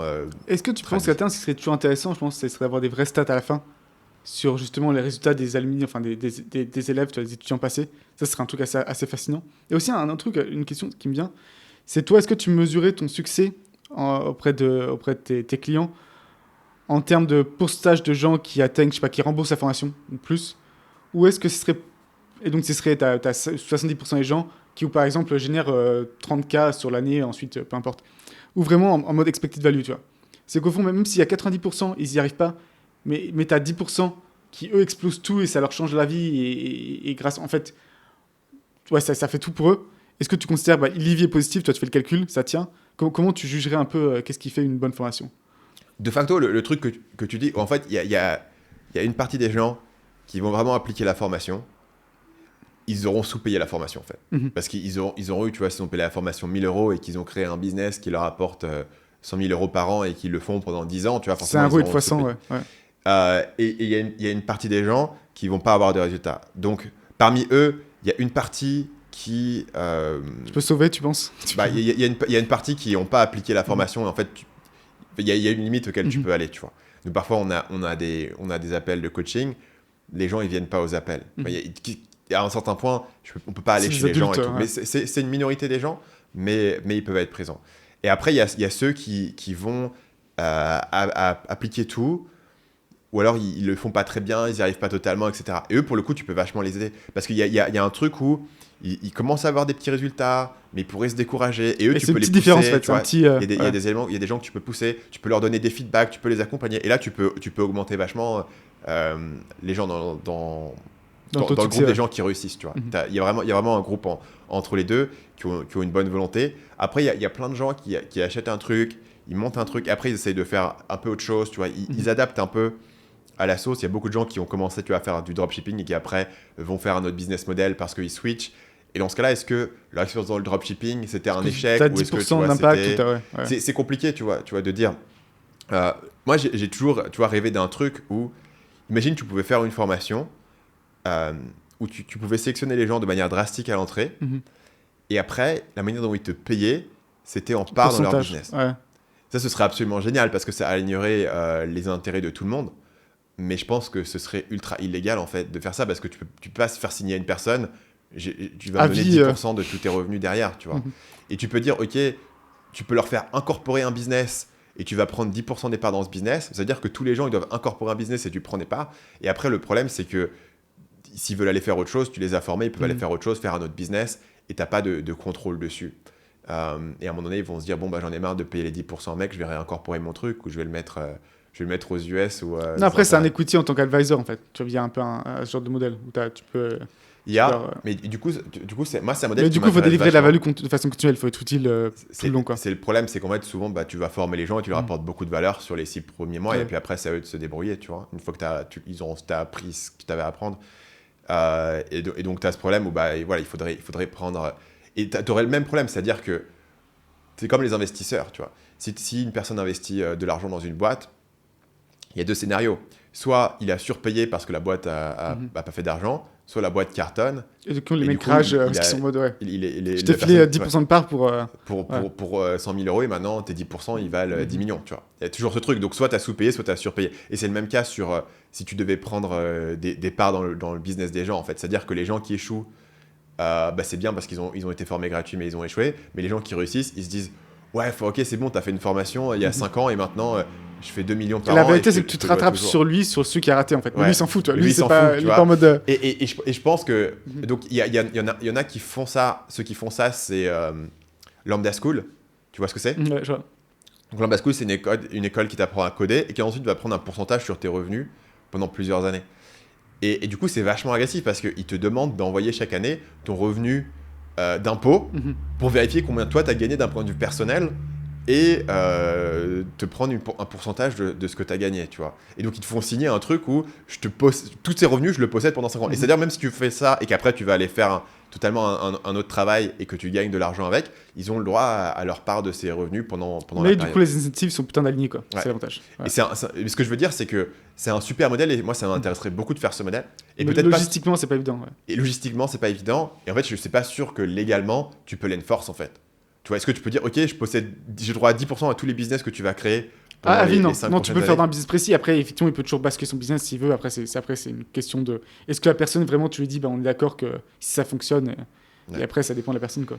Mais et ça, pour le coup, l'autre problème de ce modèle, c'est que du coup, en termes de cash flow, déjà, tu voudrais vachement accompagner les gens. Et en termes de cash flow, ce serait totalement ça serait beaucoup inversé. Parce que tu aurais tout l'investissement maintenant pour acquérir les gens et les former, etc. Et en fait, tu aurais tout le retour. Honnêtement, si tu formes des gens sur le type de business que moi je fais, tu auras ton retour dans 3 à 5 ans. Sur, tu vois, le moment où la personne commence à sortir des centaines de milliers d'euros de cash flow, où toi, ton pourcentage représente quelque chose, tu en as pour 3 à 5 ans. Ce qui veut dire qu'en fait, faudrait quasiment repenser tout le modèle et dire, en fait, je suis Y Combinator ou un truc comme ça, en fait. Et Y Combinator, c'est un peu leur modèle parce que Y Combinator, ils te donnent de l'argent techniquement, mais en fait, tu as une valuation de merde et ils te donnent très peu d'argent, en fait. Donc Y Combinator, c'est juste la marque, l'incubateur, le réseau et les mentors C'est ça. qui justifie la part qu'eux ils prennent. Et ils te donnent de l'argent, et en fait, toi aussi, tu pourrais donner de l'argent aux gens et leur dire, en fait, bah, ça représente une année où tu peux Peut-être que du coup, ça vivre. passerait mieux, toi. Ouais. Effectivement, ça passerait un peu mieux, peut-être. Une année où tu peux vivre Ouais. et monter le business full-time, et je pense que, voilà. Et là, pour le coup, ce serait un modèle totalement différent, et ça pourrait vraiment être ouf. En fait. Moi, ça m'intéresse de le faire, mais il y a toujours ce truc de, logistiquement, il faut tout repenser, quoi. Et après, le truc cool aussi, autre l'aspect financier, c'est ensuite tu fais partie de l'aventure de quelqu'un, tu sais qui va réussir. Ouais. Toi. Il y a des personnes, tu les repères, tu sais qu'ils vont Ouais. très bien réussir. Il Ouais. y a un truc cool aussi, quoi. Mais moi, j'ai toujours cette anxiété. Mais même, tu vois, dans des projets que je monte au sein de Marketing Mania, il y a toujours cette anxiété de me dire, est-ce que dans 5 ans, les gens vont se dire, ouais, Stan, il fout plus grand-chose et il continue à tirer son chèque, tu vois. Mhm. Et moi, j'ai toujours un peu cette anxiété. Alors, Est-ce qu'ils vont grincer les dents au bout de 5 Ouais. ans quand il y a chaque. parce que fondamentalement, 10% honnêtement, une personne que je forme aujourd'hui, dans 3 ans, j'ai pas grand-chose à lui apporter, Mhm. tu vois. Au-delà de, ah ouais, qu'est-ce qui se passe sur le marché et autres, mais toutes les compétences en copywriting, en création de contenu, en management, etc., que j'ai à t'apporter, je peux te les apporter en De ce un point de an. vue, effectivement, l'argent, au moins, t'as dit, bah, on s'était mis d'accord à 7 valos pour ta boîte à tel moment. Bah, après, Ouais. c'est parti du deal, hein, c'est normal. Mais en supposant que tu vois, la personne reste sur la même boîte, la même idée, etc. Après, c'est une question Euh, d'honnêteté. ouais. Parce que tu vois, contrairement à Y Combinator, où si le mec il a une boîte qui commence à marcher, il va pas arrêter cette boîte pour faire une autre boîte, tu vois, ça n'aurait pas de sens que l'attraction elle est là. Dans le cadre de la vente Là, de les assets formation, sont plus faciles à il y a transférer. quand même Tu fais ce beaucoup que de tu gens veux. qui Ouais. switchent de boîte, notamment s'ils ont commencé sur une boîte en France et qu'après ils veulent s'expatrier, Mhm. des éléments comme ça. Ou alors simplement, tu vois, ils ont monté une audience sur un domaine et puis après ils disent en fait non, je vais utiliser mes compétences pour faire les formations sur un autre domaine, ce qui est le cas de beaucoup de formateurs. Il y a beaucoup de gens qui ont commencé à créer du contenu sur le dessin, sur la musique, sur le machin, qui après switch sur un autre domaine. Voilà. Il y a des difficultés, je pense, logistiques et légales. Il faudrait voir ce qu'on peut blinder en termes de contrat, mais ça pourrait être un super modèle en fait. Si tu avais en fait la thune de dire je m'en fous, je vais pas gagner d'argent pendant 5 ans, mais dans 5 ans, j'aurai un énorme portfolio Mhm. de cash flow qui est assez passif en fait. Mais c'est un peu ce que fait Hormozy, de façon un peu détournée, mais c'est en grande partie ce qu'il fait au final. Il prend des minorités chères, il applique son système et autres, Ouais. mais je pense qu'il y a aussi beaucoup de gens qui veulent juste travailler avec Ouais. Hormozy, toi. Ouais, je pense que c'est effectivement le modèle de Oui. Hormozy. Je pense que c'est sa grande innovation qui était de dire, au lieu d'utiliser mon audience pour vendre directement des formations, Mhm. je vais essayer d'utiliser mon audience pour faire levier et prendre de l'equity. Et Et je filtrer suis d'accord les avec toi meilleurs. que le concept de je vais t'apporter des systèmes pour vendre plus, etc., à mon avis, c'est un peu overhype, tu vois. Genre l'idée de dire Hormozy il est tellement fort qu'il va arriver, il va tripler tes ventes directement. Si toi tu fais déjà des millions et tu sais ce que tu fais, c'est pas ça. Mais effectivement, tu as envie qu'il soit impliqué dans le truc. Et tu te sors 30% de cash, ouais, donc ça peut être intéressant, quoi. Et voilà. Et lui, du coup, il a le cash, etc. Je pense qu'il y a un modèle intéressant là-dessus. Mais le truc que fait Hormozy, c'est qu'il le fait uniquement pour des business qui sont déjà établis, qui ont déjà un élément. Mhm. Donc après, tu as un énorme problème de comment est-ce que tu sélectionnes les gens à l'entrée, quoi. Mhm. Mais il y a des modèles un petit peu entre deux. Par exemple, à un moment donné, avec Schoolmaker, on avait candidaté pour Tiny Seed, qui est un incubateur positionné sur les SaaS Bootstrap. Donc, les SaaS qui n'ont pas levé d'argent, mais eux, ils leur donnent un peu d'argent. Et en gros, c'est un peu ce modèle parce qu'ils te donnent 150 000 $. Comme moi ici d'ailleurs, c'est pile l'idée. À C'est une pour valo, 7%, non? mais à une valo de genre 1 million, tu vois. Ouais, pour 7%. Bah, eux, ils prennent du coup 15. 15, Ils, 150. ils Ah oui. prennent plus chez Ok. Tiny Seed parce que c'est des business Mhm. tu vois, qui n'ont pas vocation à faire des milliards et tout. Et donc, du coup, c'est pas une valo qui est incroyable. Enfin, ça dépend où t'en es, mais c'est pas une valo qui est incroyable. Mais ils ont tout le côté accompagnement, mentorship, etc. Et donc, du coup, le calcul, c'est plus est-ce que tu as besoin des 150 000 Pas forcément, mais tu dis, ok, Si ça te permet de grossir est-ce que fois 3, je lâche 15% de mon business pour avoir des gens qui savent de quoi ils parlent et qui l'ont déjà fait, et qui ont une expertise et tout. Et du coup, c'est pas débile de réfléchir de c'est cette pas manière. délirant de tout. Et pareil, c'est pour ça que YC, en fait, YC pourrait te donner 0 €. Il pourrait même demander de l'argent, en fait. Ouais. Parce qu'après, tu rentres chez YC, ça t'augmente tes chances de succès. Et donc, pour faire 50, ça, quoi. Ouais. il y a peu de gens qui peuvent le faire sur les forums. Parce qu'il faudrait tourner entièrement sur du contenu organique. Tu pourrais pas te permettre de faire de la pub. Il faudrait déjà avoir beaucoup de cash pour te dire j'ai pas besoin de gagner d'argent sur le court terme. Et il faudrait avoir une grande confiance dans ta capacité à attirer les bonnes personnes en fait. Parce que là, tout le game, ce serait de sélectionner les entrepreneurs qui vont réussir. Et donc, là, quel contenu tu produis? Si tu produis du contenu sur ton lifestyle et que tu as que des gens qui veulent rêver et devenir riches assez facilement qui viennent te voir, ou est-ce que tu produis du contenu qui attire les gens qui sont vraiment sharp et motivés, dynamiques, etc. Et c'est là où moi je pense que ça pourrait fonctionner pour moi. Après, c'est vrai que c'est un peu flippant de te dire je vais entièrement changer mon business model et dans 5 ans je saurai si ça marche, tu vois. Mais après, c'est quelque chose qui pourrait potentiellement être fait en parallèle du reste. Tu pourrais imaginer de En fait, dire ce que tu peux faire, c'est que tu regardes les gens prendre qui 10 suivent ta personnes formation. par an. Si tu remarques que la personne, elle fait vraiment les actions rapidement, tu sens Ouais. un bon truc, dis bah je te rembourse la formation. Et si tu veux, je te propose ce deal-là, quoi. Tu pourrais faire 2-3 personnes, voir ce qui se passe. Et nous dire dans quelques années, dans 5 ans, tu nous. Ouais, mais en fait, le problème, c'est que si tu rembourses la formation à la personne et qu'en gros, tu lui dis, OK, la formation, tu l'as payé 2000 euros et maintenant tu commences à avoir des résultats, je vais te rembourser les 2000 euros et tu vas me filer 10% de ta boîte. La personne, elle Non, il faut donner de l'argent aussi. Faut Ah, ok, vraiment, ouais, ok, t'investis. Tu fais, ok, je te rembourse la formation et je te dis, tu peux quitter ton job aujourd'hui C'est ça. et je te paye pendant un an, genre 3000 euros par mois, mais je prends 15-20%. tu vois, je pense, 15-20% de business. ouais. Et voilà, et ça veut dire que tu dis, ok, parce que sur un business de Bah, formation, il y a qui a fait ça. Ok. Je pense que de toute façon, c'est très anonyme, mais il y a une personne, ça s'est très mal passé, où le mec, bah, exactement ce qu'il a fait, il a transféré les trucs. Ouais. Il s'est barré plus ou moins du projet. Et donc, bon, bah, dans ce cas, tu as investi dans la boîte, il se passe plus rien, quoi. Et une autre personne, je crois que ça se passe très bien. Donc, Mm. je pense que l'intégrité au final de la personne, c'est ce qui joue. et donc du coup, beaucoup, il payait les gens pour monter la boîte, il a il leur, investi. ouais, il leur fait une assez grosse valuation. Je vais Ok. pas te dire les chiffres, mais assez grosse valuation. Et, euh, et une personne, bah, il a pris la thune, et puis après, Ouais. il a pendant 6 mois peut-être travaillé sur le truc, puis après, il est plus ou moins sorti du truc. Et 6 mois de se battre pour récupérer les sites qu'il avait créés, qui étaient les assets de la boîte. Et par contre, je crois que l'autre personne, ça se passe très bien. Donc, Ok. ouais. Et mais c'était des gens qui l'avaient déjà bossé, non? C'était pas des ex-employés, ces gens-là? Lui, non, ce qu'il avait fait, c'est les gens qu'il avait pris en entretien et qu'il avait trouvé très bon, mais peut-être un peu trop limite, où tu sentais que les mecs voulaient être entrepreneurs quoi qu'il arrive. Ok, Tu vois. Et s'il ok. dit, bon, bah, je vais finir chez moi, de toute façon, ils vont se barrer au bout de 3 mois potentiellement. Ils veulent être indépendants. Donc, je pense qu'ils ont un bon talent, Ouais. un bon potentiel. Et s'il en a un sur deux qui marche, tu penses qu'il est gagnant financièrement? Ça fait un bout de temps que j'avais pas parlé de ce cas-là, mais je pense que potentiellement, ça peut être assez gagnant. Ouais. Parce que idéalement, tu vois, si tu files à la personne 3000 euros par mois, 36 000 euros, tu prends, on avait dit quoi, 15-20%? On va dire 20 pour que ce soit plus simple. Il en faut pas beaucoup pour que ça vaille. Tu as dépensé 36 000, mais toi, t'en as fait 10, tu as mis 360 000. Ouais, si t'en as 5 qui marchent, en 3 ans, tu as récupéré ta mise, quoi. Ouais. Et après, c'est du cash flow. Donc, ouais, si tu as 50-50, ça marche. Tant que tu es patient, quoi. Et là, c'était la création de site. Donc, la création de site, tu crées aussi potentiellement des assets, quoi. Ouais. Ce qui est encore différent de purement infopreneur, par exemple. Ouais, le problème, quand moi je fais un peu des éléments comme ça, c'est quand même, mettons, tu vois, tu mets une chaîne avec une personne, la personne monte sa chaîne et ça marche.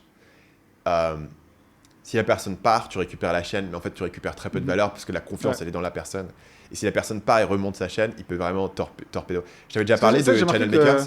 Les abonnements, ça vaut plus rien maintenant sur Amazon. Sur YouTube, on discutait que vraiment maintenant, en fait, tu construis plus ta chaîne, c'est plus vraiment un asset, dans le sens où les gens, même s'ils sont abonnés, ils peuvent ne pas voir la vidéo. S'il a une vidéo, ils l'ont pas regardé avec un gros watch time, en fait. Tout est basé sur quelles sont les aptitudes personnelles de chaque personne. Ouais, mais en fait, l'abonnement ce que pèse tu de moins en moins, quoi. construis, c'est pas vraiment la personne à cliquer. Ah oui, ils sont en abonnement, c'est la personne te Exactement. connaît, te reconnaît, Ce clique sur les qui vidéos. renforce etc. l'idée qu'en fait, la chaîne vaut moins, tu vois. La chaîne vaut moins. Ouais. Je t'avais déjà parlé de Channel Makers. Non, je crois pas. Donc c'était une chaîne dans le domaine de comment faire des chaînes YouTube. C'était un gars qui avait monté, Nate Black. Et donc en fait, il y avait cette chaîne Channel Makers avec Nate Black, ça popait, c'était un des étoiles montantes. C'est un de ces gros marchés, les vidéos sur comment, tu vois, les nouveaux changements dans l'algo, machin. Il popait, il marchait bien. Et à un moment donné, il fait, ok, je quitte Channel Makers. Et dans cette vidéo, il révèle que en fait, c'était pas sa chaîne, c'était le business de quelqu'un d'autre, que lui, il avait été payé pour monter cette chaîne et qu'il avait décidé de partir. Et donc il part. 2 jours après, il monte sa propre chaîne. Et genre, Channel Makers, quand lui, il était là, ça faisait 50 000 vues. Maintenant, ça en fait 2000. Ils ont mis d'autres personnes dedans, ça en fait 2000. Et lui, très rapidement, il est remonté à ses 50 000. Il a pris toute l'audience. Et le truc, c'est que tu te dis, bah ouais, c'était pas sa chaîne, mais à n'importe quel moment, il pouvait prendre toute l'audience, parce que l'audience, c'était sa tête, c'était lui, etc. Et l'audience avait évidemment aucune fidélité à la chaîne Channel Makers si c'était pas lui, et toute fidélité à lui. Et donc, du coup, il y a une vulnérabilité à ce niveau-là. Clairement. Ouais. C'était avec une personne qui veut. Après, la différence, je pense que là, c'est que lui, il devait avoir. C'était pas son business du tout, tu vois. C'était pas comme s'il avait 20%.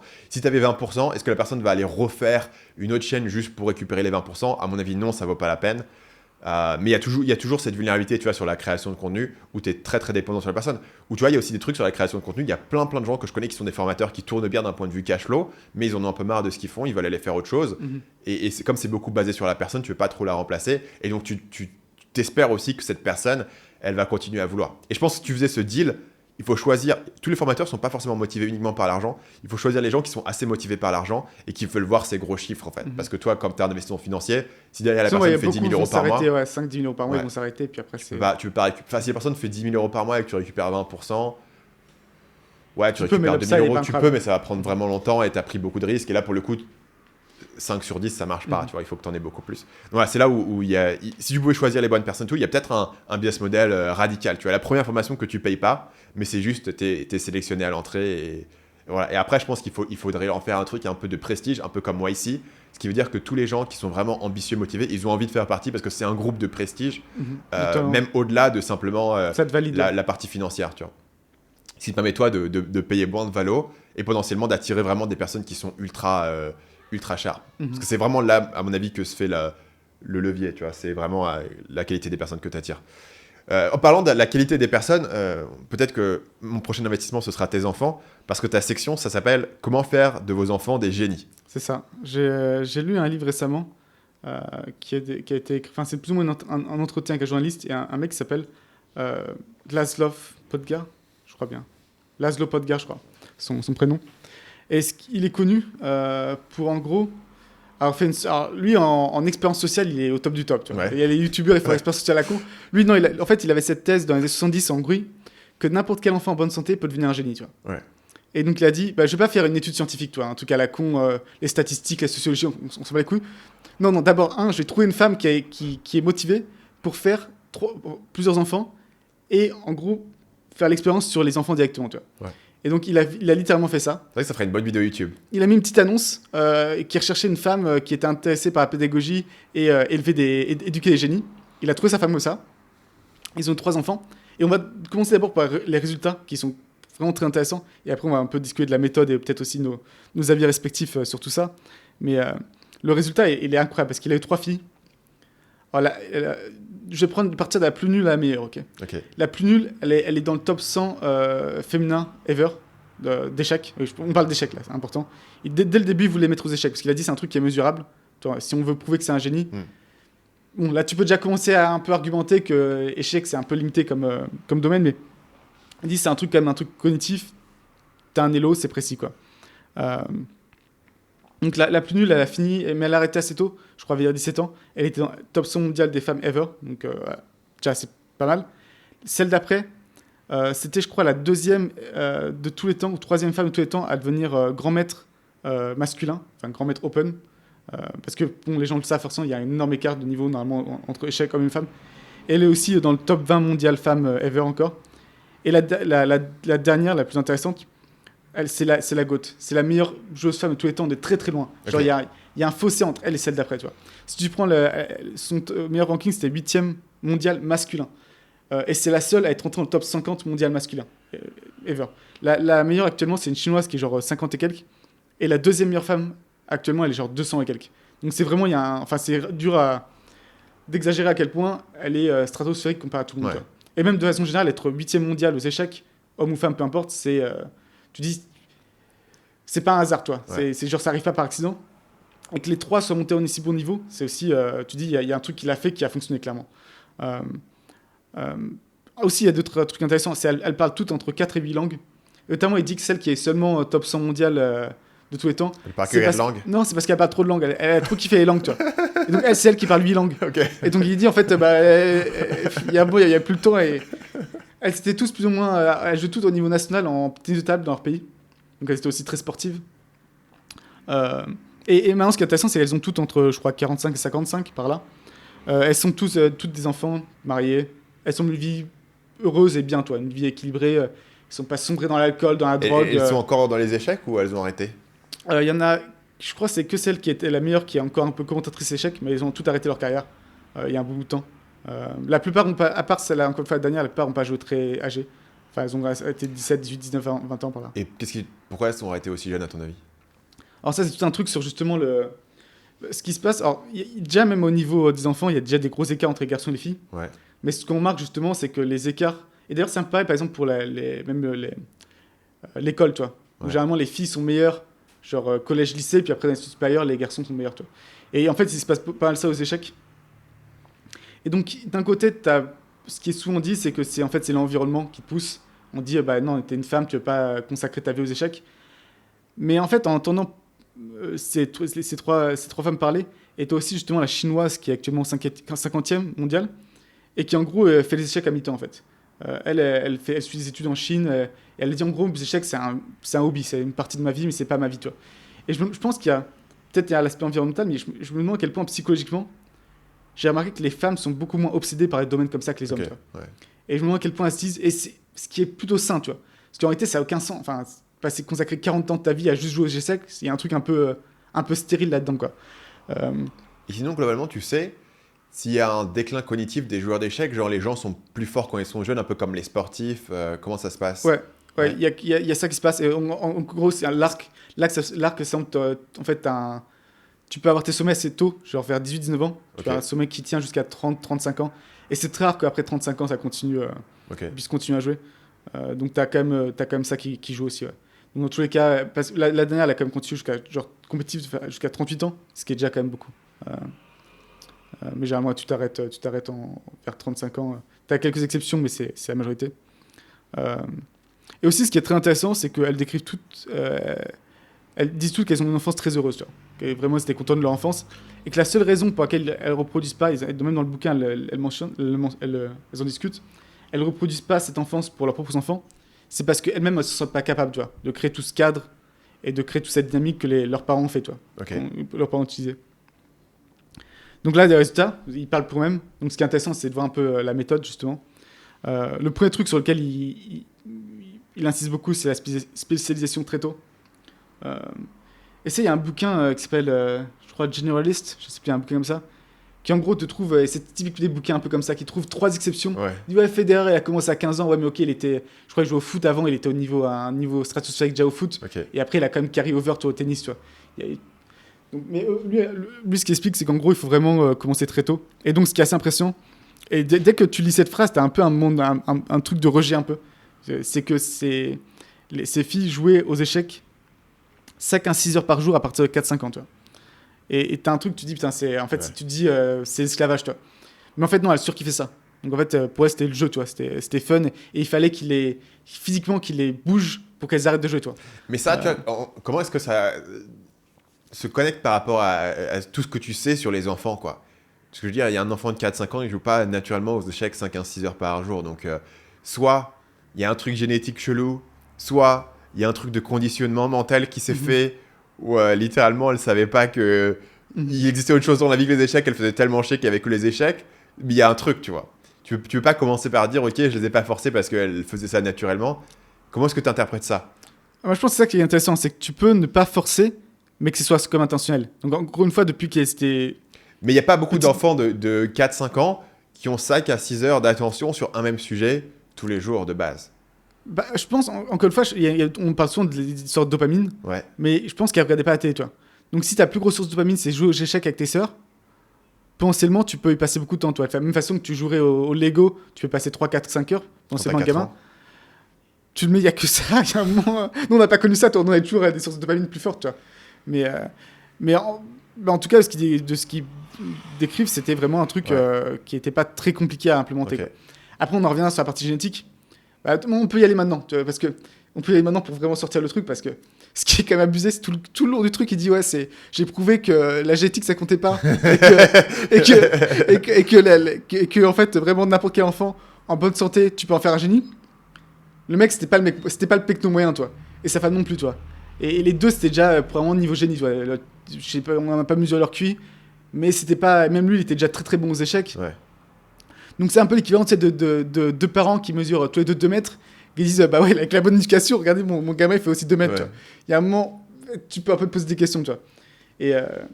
Et même, du coup, je pense que l'analogie fonctionne pas au niveau de la taille. Je pense que tu as potentiellement un potentiel génétique que tu peux remplir, toi. Et donc intelligence, je pense que ça en fait partie. Et donc clairement, l'éducation notamment qu'ils ont donnée, intelligence pas en grande partie, mais surtout le niveau d'échec, ils ont maximisé le potentiel, tu vois, clairement.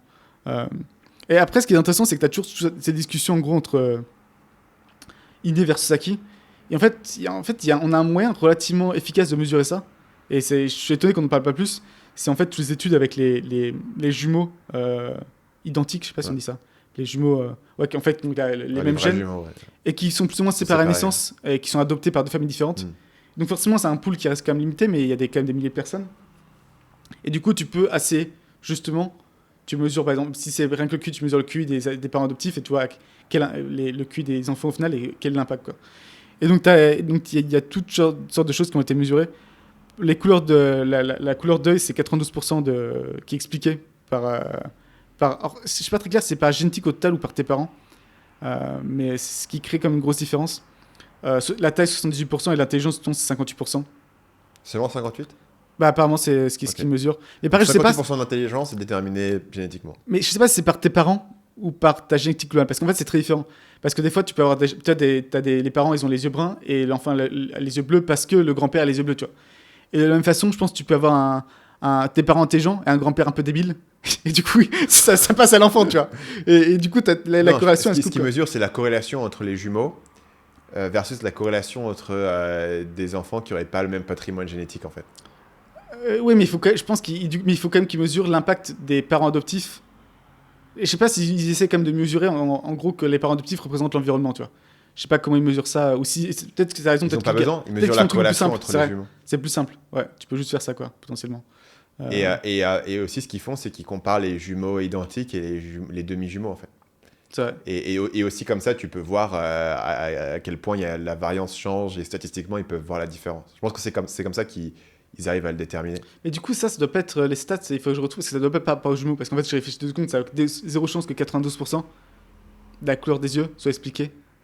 Enfin, les jumeaux, c'est 100%, enfin 99,9%, ils ont la même couleur d'yeux. Donc, je sais pas exactement comment ils tirent ça peut-être des jumeaux pour ensuite en tirer une conclusion plus globale. Il faut que je regarde ça.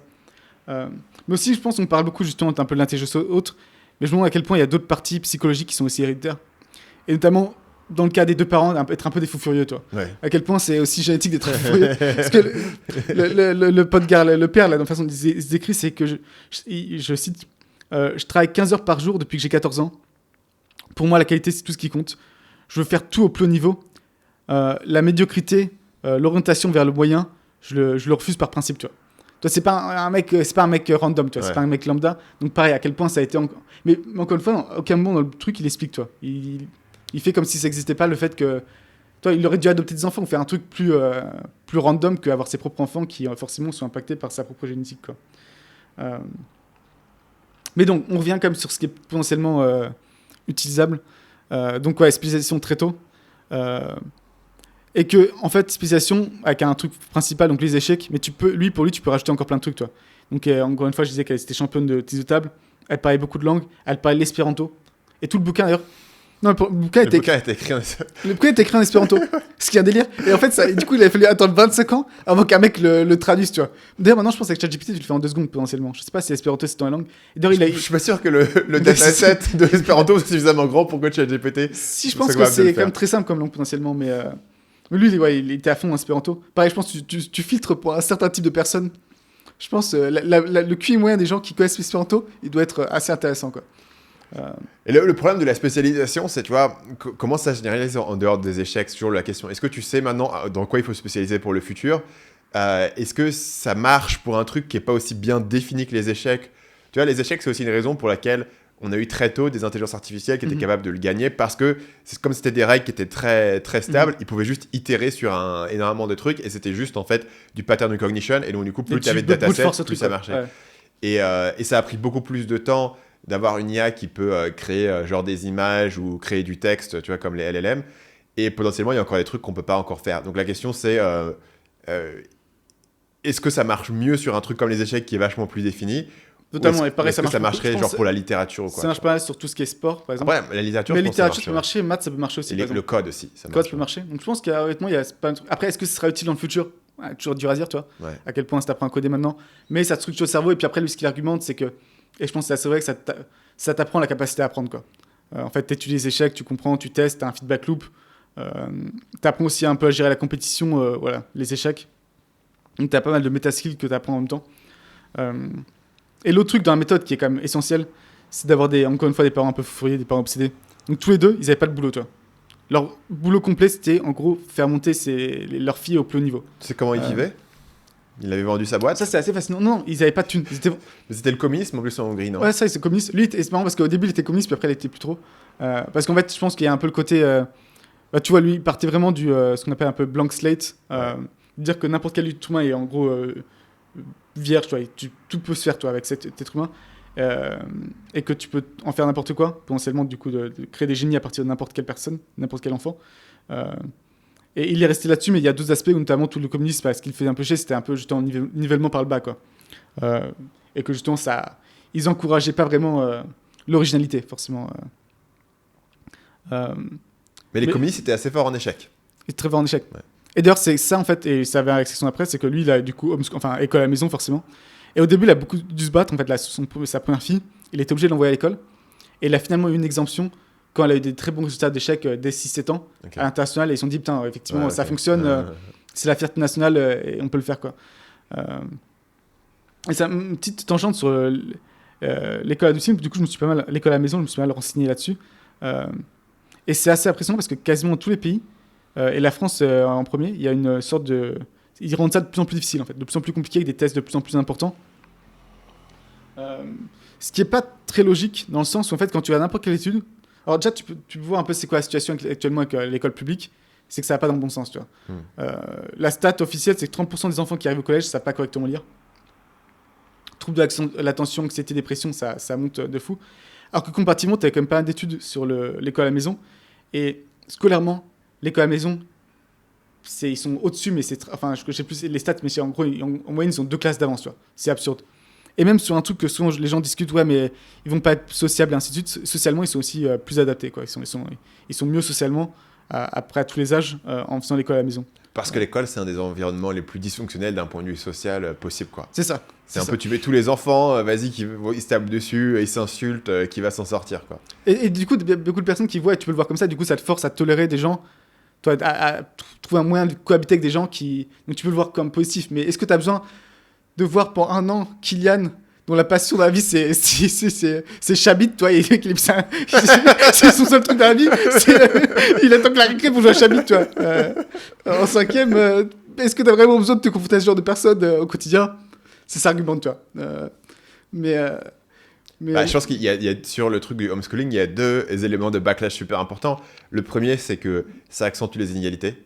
Parce que les gens qui vont en bénéficier, c'est les gens qui ont les moyens ou les capacités, etc. Donc ça va accentuer. Les enfants qui vont sortir et qui vont avoir des meilleurs résultats, ils vont se différencier des autres. Donc il y a certaines personnes qui n'aiment pas de base ça. Tu sais, comme tout le backlash qu'il y avait eu, notamment en Californie, sur les classes de maths un peu avancées. Parce que c'était des gens qui allaient en classe de maths avancées, ils allaient avancer encore plus, mais ils étaient déjà forts, donc ça va augmenter les inégalités. Le deuxième truc, je pense, sur le homeschooling, notamment au niveau de l'État, c'est que l'école publique, c'est un énorme levier de propagande, en fait.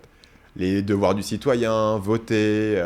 Est-ce que tu penses qu'il y a vraiment une vraie conscience de ça, ou c'est un peu un truc inconscient de l'organisme État, l'éducation nationale, c'est déjà un truc énorme, donc c'est juste presque inconscient, toi. Parce que je pense pas qu'il y a vraiment, tout en haut, ils réfléchissent de cette façon, tu vois. C'est plus... Et je pense que tu peux... je vais sortir une analogie vraiment très, très étrange, mais c'est un peu, tu sais, qu'on a du mal avec le fait qu'il peut y avoir des accidents avec les voitures autonomes, tu vois. Ouais. En gros, une mort avec une voiture autonome, c'est plus grave que 50 morts de gens qui conduisent, toi. Ouais. Je pense qu'il n'y a pas même cet aspect-là, toi. Un acte de maltraitance, alors qu'un enfant fait l'école à la maison, c'est plus grave que des centaines d'enfants harcelés à l'école, tu vois. En effet, de statu quo, quoi. Ce qui ne va pas dans le statut actuel, c'est accepté. Mais si on change quelque chose, ça va être de ma faute et on va me le dire. Il y a un élément de ça. Personnellement, je pense que le truc de propagande, moi, je le sous-estimerais pas. Vraiment, quand tu parles aux gens, ils disent vraiment, ouais, voter, c'est super important et tout. Pourquoi voter, c'est important? Parce qu'on te l'a martelé pendant des années à l'école, tu vois, il y a plein d'éléments comme ça. Où on pense que... Après, tu peux dire, ok, c'est pas juste la légitimité de ça peut aussi être les valeurs civiques, la culture, tu vois. Si tout le monde est grandi différemment, peut-être que l'État peut pas donner ce qu'ils pensent comme étant les valeurs, la bonne manière de se comporter, imprimer la bonne chose sur les gens, tu vois. Et trop de personnes qui sont divergentes et qui font leur propre truc et qui respectent pas. Parce que beaucoup d'éléments et de règles qui sont mises fonctionnent uniquement... Tu vois, genre, ne pas jeter des ordures par terre, ça fonctionne uniquement parce que tout le monde a appris qu'il fallait pas le faire, dans la mesure où ça fonctionne. Tu vois, c'est pas parce qu'il y a la police... Moi, je serais prêt à parier que si tu prenais tous les gens qui ont fait l'école à la maison, tous les gens qui ont... Je pense qu'il y a moins de gens qui jettent par terre qui ont fait l'école à la maison, parce que généralement, ça implique qu'il y a des parents qui... C'est sûr, justement... mais ça c'était un exemple de règles, tu vois, de règles qui fonctionnent juste parce que tout le monde a accepté que la règle... Enfin, c'est comme le code de la route, tu vois. Le code de la route fonctionne uniquement parce que tout le monde l'a accepté. T'as pas assez de policiers pour verbaliser tout le monde. Et je pense qu'il y a un effet comme ça, où tu dis que si on n'arrive pas à formater les gens, on les contrôle pas, il y a trop de divergences. Et en fait, il y a plein de trucs de l'ordre social qui vont pas marcher parce qu'on n'a pas littéralement assez de de flics pour forcer tout le monde, tu vois, ou de flics ou autres éléments. Mon opinion là-dessus, c'est qu'en fait, je pense qu'il faut un cadre minimum. Donc, il faut effectivement qu'il y ait peut-être une visite annuelle pour vérifier que l'enfant est pas mal traité, qu'il progresse quand même, qu'il apprend à lire les trucs un peu essentiels. Mais que pour le reste, je pense que c'est un droit des parents d'éduquer leurs enfants comme ils veulent, toi. Ouais. Ça me paraît dingue que littéralement, on puisse forcer ton enfant contre ton gré à aller à l'école. Enfin, c'est assez dingue que ce soit le cas. Et du coup, c'est intéressant de voir pays par pays. Tu as vraiment des grosses variances dans ce qui est accepté ou pas. Mais la majorité, notamment la France, ça devient de plus en plus compliqué. Alors qu'encore une fois, pourtant, d'un point de vue résultat, ça fonctionne, tu vois. Et après, tu as quelques exemples, tu as des cultes religieux. Toi, c'est encore autre chose. Toi, c'est encore... tu as des raisons différentes de vouloir faire de l'école à la maison. Mais même les cultes religieux, encore une fois, tant que les enfants sont pas mal traités et qu'ils apprennent un peu les bases, tu vois, au final...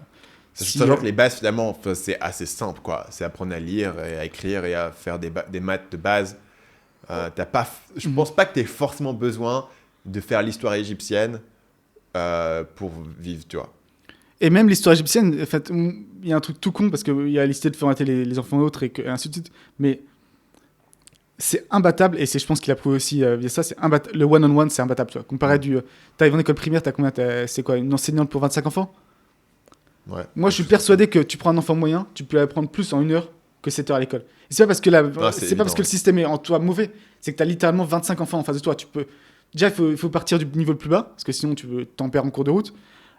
Et c'est beaucoup plus efficace d'avoir ce one-on-one, quoi. Mais ça, c'est aussi un argument que les gens vont donner compte de l'école à la maison. Exactement. C'est parce ils font 2 heures d'école et après, ils font autre chose toute la journée. C'est pas très sérieux, tu vois. Ça a pas l'air très sérieux, tu vois, quand tu fais ça comme ça. Mais en fait, finalement, t'as plusieurs états. Moi, j'avais parlé à des gens qui avaient fait homeschool et ils disaient, en fait, littéralement, on suit le même programme. Mais en fait, en 2 heures par jour ou en 1h30, on a terminé la journée parce que en fait, c'est super simple. Ce que tu fais, il y a beaucoup de temps qui est passé dans la journée à transférer d'une classe à l'autre sur la logistique, sur la discipline, sur répéter les trucs, sur faire un exercice que tu as déjà fait, maintenant il faut le corriger, etc. Effectivement, mais du coup ça fait moins sérieux. L'autre argument qui est un peu complotiste qui est par rapport à ça, c'est du coup ça fait notamment, surtout parce que généralement à l'école à la maison c'est pas la femme qui le fait, c'est fait une femme de moins qui travaille, toi.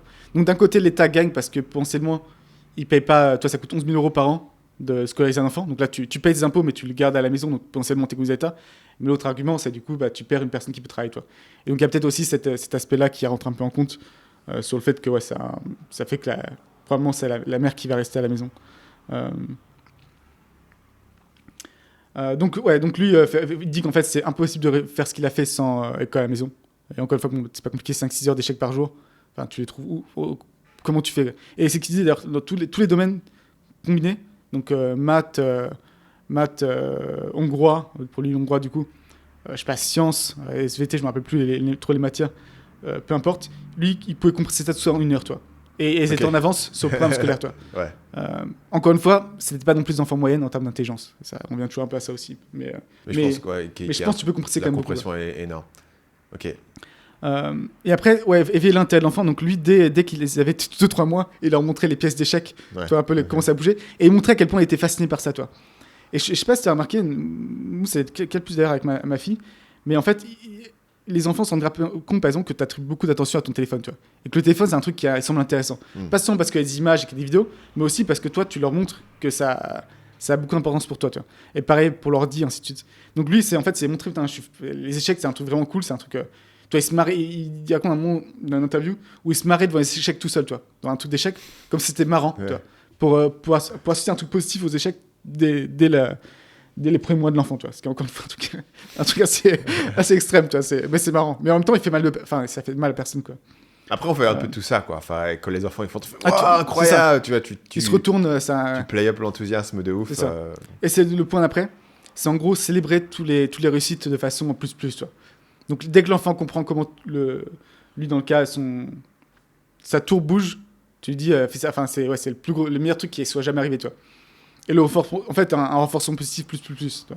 Lui très peu de renforcement négatif, mais vraiment faire en sorte que les gens kiffent, parce qu'encore une fois pour rester concentré 4-5-6 heures, faut que l'enfant ait envie d'être là, toi. On a des enfants, on sait très bien que ça coince assez rapidement. Encore une fois, est-ce que génétiquement ils étaient un peu spéciaux potentiellement, mais je pense Après, de notre côté, en Hongrie, dans les années 70, il y avait quoi à faire, tu vois. Ce que je te dis, c'est une néo-dopamine. Mec, t'as des petits jouets en bois, Encore, hein. ça ressemble aux échecs, tu vois. T'es ton petit cheval en bois. C'est pareil. C'est pareil que les échecs, au final. Il n'y avait probablement pas trop de livres à lire. Non, et encore une fois, et surtout les premières années, avant qu'ils aient des sponsors pour leurs filles, c'était très pauvre, tu vois. Ouais. Ils n'avaient pas de salaire, en fait. Ils vivaient avec quasiment rien. Et puis, il écrivait des articles dans un journal, enfin, c'était vraiment la misère, quoi. Et lui, encore une fois, 4-5 premières années, pour lui, c'est crucial. Si tu rates ce cap-là, c'est fini. Enfin, t'en feras pas un génie, tu vois, dans un domaine spécifique. Ouais. Et encore une fois, tu lis beaucoup de biographies, ça revient tout le temps, tu vois. Et c'est très, très rare. Mais pas à 4-5 ans. Avant 6 ans, quand même. Hein. C'est très rare, toi, que même les... Ouais, 6-7 ans, peut-être, encore une fois, pour les sports, tu vois. T'as quelques exceptions, mais la plupart des grands sportifs, ils ont commencé avant 7 ans, ce sport-là. Les grands musiciens... Mais la plupart des mecs qui font du business n'ont pas commencé à 4 ans. Les scientifiques, pareil. Non, parce que c'est un truc qui sont plus compliqués, de ce point de vue-là. Et après, business, par exemple, un truc tout con, mais jeux de stratégie. Très, très souvent, ils ont commencé tôt. Jeux de stratégie. La plupart des entrepreneurs que je connais, c'est un truc quand même assez récurrent. Mais ils ont commencé à 10 ans. Moi, Age of Empires, j'ai foncé tout à 6 ans, mec. 6 ans Ouais, Ok. j'étais à 5-6 ans, je jouais déjà. Et mes parents me laissaient jouer. Je pense que j'avais des stratégies de merde, mais ça fonctionnait, quoi. Donc, effectivement, j'exagère peut-être un peu. Enfin, lui, il exagère peut-être un peu 4-5 ans. Mais je pense, lui, vraiment, argumente le plus tôt, c'est le mieux, quoi. En gros. Si tu veux, encore une fois, si ton but, c'est de faire un génie à la fin, quoi. C'est ce qui est peut-être pas le but final de tout parent, quoi. Et donc, souvent, la critique dont on parlait, c'est la question un peu de ouais, mais l'enfance dans tout ça, l'enfance insouciante. Et lui, il a son argument, c'est que les enfants kiffent apprendre des trucs et travailler. Et qu'en fait, ils ne créent pas de vraie distinction entre le travail et le plaisir. Enfin, c'est clair que moi, je préférais jouer 6 heures à l'échec par jour que d'aller à l'école. Hein. Totalement. Et encore une fois, pour eux, les échecs, moi je pense pour les échecs, c'était le niveau de dopamine des jeux vidéo, toi. Je pense que c'était un peu. Ouais. Je pense que c'était. En fait, il faut le voir comme ça, toi. Ils jouaient aux jeux vidéo 5-6 heures par jour, toi. Donc tu m'étonnes que c'était dur de les retirer. Et de la même façon que, je sais pas, où à un moment les jeux vidéo commencent à tourner dans ta tête pendant la journée, tu sais, à l'école. Ouais. Je pense que ça doit être pareil, toi. En fait, c'est un truc qui tourne à la tête, il se réveille le matin en y pensant et qui fait ça, quoi. Et d'où l'importance, justement, de donner aux enfants les bonnes sources de dopamine, quoi. Et encore une fois, je pense qu'on a fait expérience quand on a des enfants. Ça peut être les enfants les plus curieux du monde et tout les passionne. Après une demi-heure devant un écran, devant un dessin animé, ils sont lobotomisés. Il n'y a plus rien qui les intéresse, tu vois. Ce qui est assez normal. Donc c'est un truc, je pense, à contrôler assez.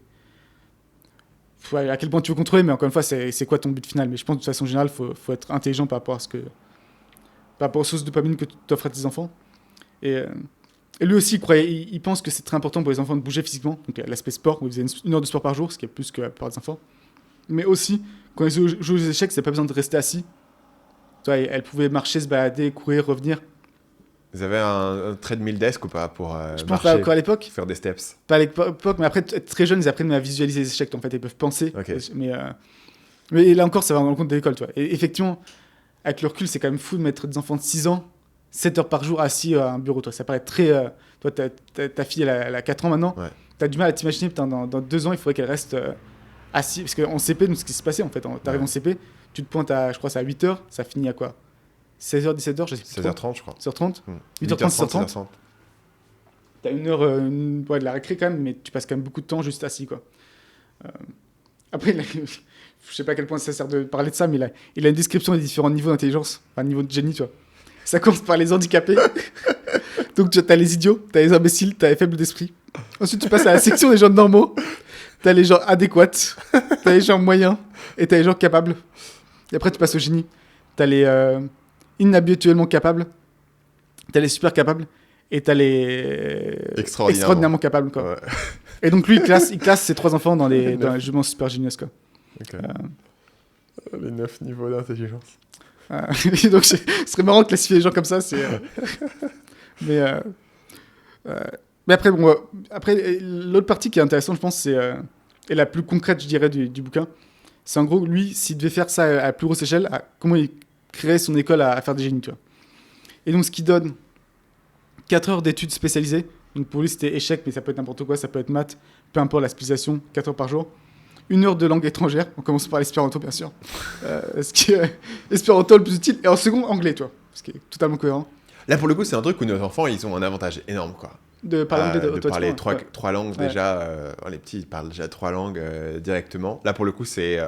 Il n'y a pas vraiment d'effort, quoi. C'est juste par osmose sur les gens. Bah, lui, je sais pas à quel point je comprends cet argument, mais lui, il dit qu'en fait, tous les enfants sont forcément des génies de base, parce qu'ils apprennent à parler une nouvelle langue en partant de rien en 3 ans, tu vois.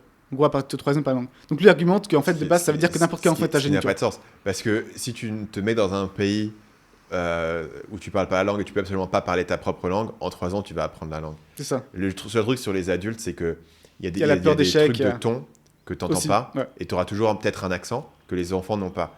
Mais c'est le seul élément au niveau des tons. Aussi la peur de parler. En fait, c'est un énorme. Ouais, mais imagine, tu vois, t'as pas le choix. On te met. Alors, toi, tu parles déjà un peu chinois, tu vois, donc on va te mettre en Mongolie, tu vois, dans un petit village et tout, tu peux pas sortir. Moi, je sors quasiment fluent, c'est quasiment sûr. Et dans 3 ans, c'est sûr que tu parles parfaitement en mongolien, etc. Tu as peut-être un petit accent qui te reste juste parce qu'il y a des trucs que ta langue a jamais appris à faire. 100%. Mais c'est sûr que tu apprends. Et donc, c'est pour ça que moi non plus, je suis pas notamment en accord avec son argument. C'est marrant de point de vue comment il peut être à quel point génial sur certains trucs et un peu débile sur d'autres, tu vois. Parce que toi, ça me paraît. Toi, si tu affiches 2 secondes, ça tient pas trop son truc, tu vois. Mais bref. 1 heure de langue étrangère, donc. Et aussi, du coup, aller chaque été dans un pays étranger. Et c'est là, ça qui est intéressant aussi, c'est qu'il disait que les échecs, c'est aussi ouvert le monde à ses filles, tu vois. Parce que dès l'âge de 7-8 ans, c'était les meilleurs au monde, donc elles voyageaient partout, toi. Ouais. Et à chaque fois qu'ils voyageaient, ils allaient dans les musées. Enfin, toi, il y a quand même un truc intéressant. Et aussi, elles passaient leur temps avec des adultes, en fait. Parce qu'en gros, elles avaient 8 ans, elles fracassaient des mecs de 30 ans qui... Et ça, c'était un gros truc sur l'article sur comment élever des génies, c'est que beaucoup de ces enfants avaient une espèce de tuteur, ils passaient beaucoup de temps dans les conversations d'adultes. Et souvent, les parents faisaient une espèce de dîner et invitaient des adultes, et l'enfant était là.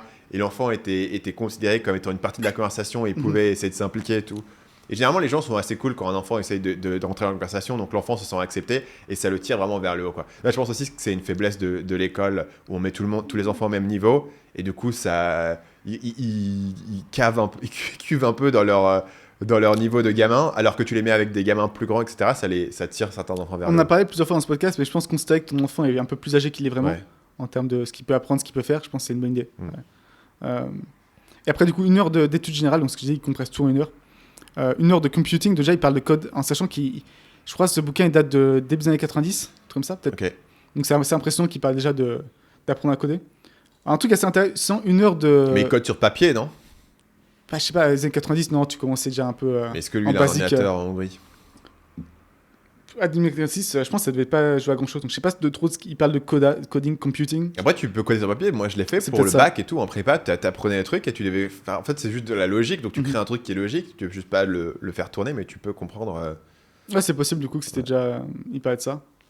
1 heure d'enseignement moral, psychologique et pédagogique.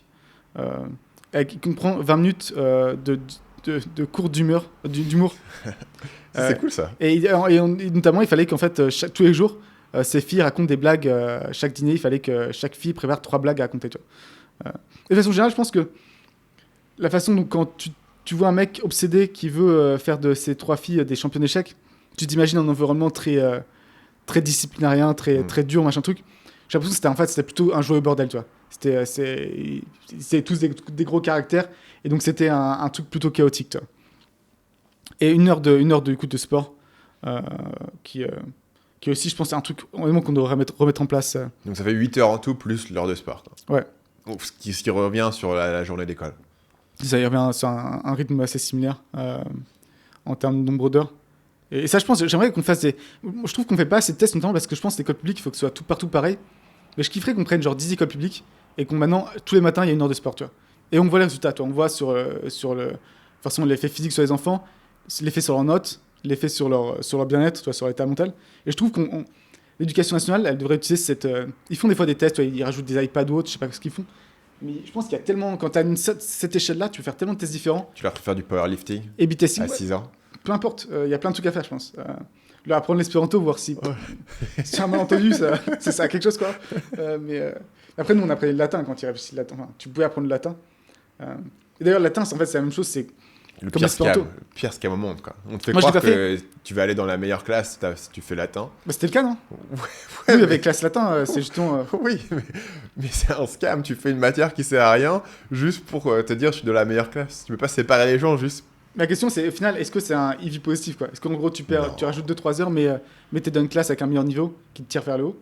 Je pense que ça dépend aussi beaucoup des écoles où t'es, mais je pense que c'est pas délirant, toi. Même façon, LV1 allemand, où le but, c'est justement d'éviter tous les polos en espagnol. C'était...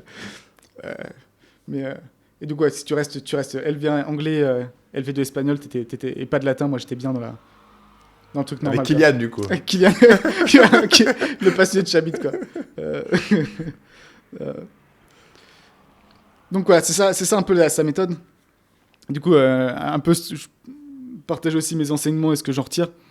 En tout cas, il a toute une partie sur les femmes, les échecs, où en gros, il argumente qu'il n'y a pas de différence cognitive qui expliquerait un écart entre les hommes et les femmes aux échecs.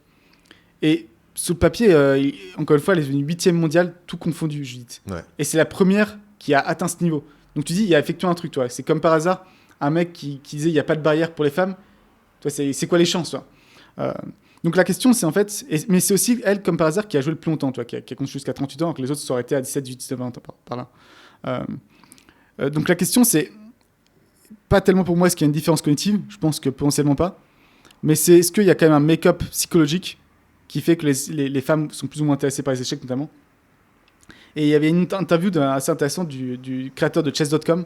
Lui aussi, c'est incroyable. Chess.com, ça fonctionnait bien, toi c'était un bon site qui rapportait bien. Ouais. Il y avait Queen Gambit, ils ont fait genre x10 sorti nulle part, toi. Ouais, spectaculaire. Et ça a tenu ou les gens sont partis après? C'est quand même pas mal tenu, parce que s'il expliquait, en gros, même après, il y avait encore un gros taux de... Enfin, ouais, ça avait quand même bien boosté leur truc. Mais ce qu'il expliquait, c'est que 95% des enregistrements sont des hommes.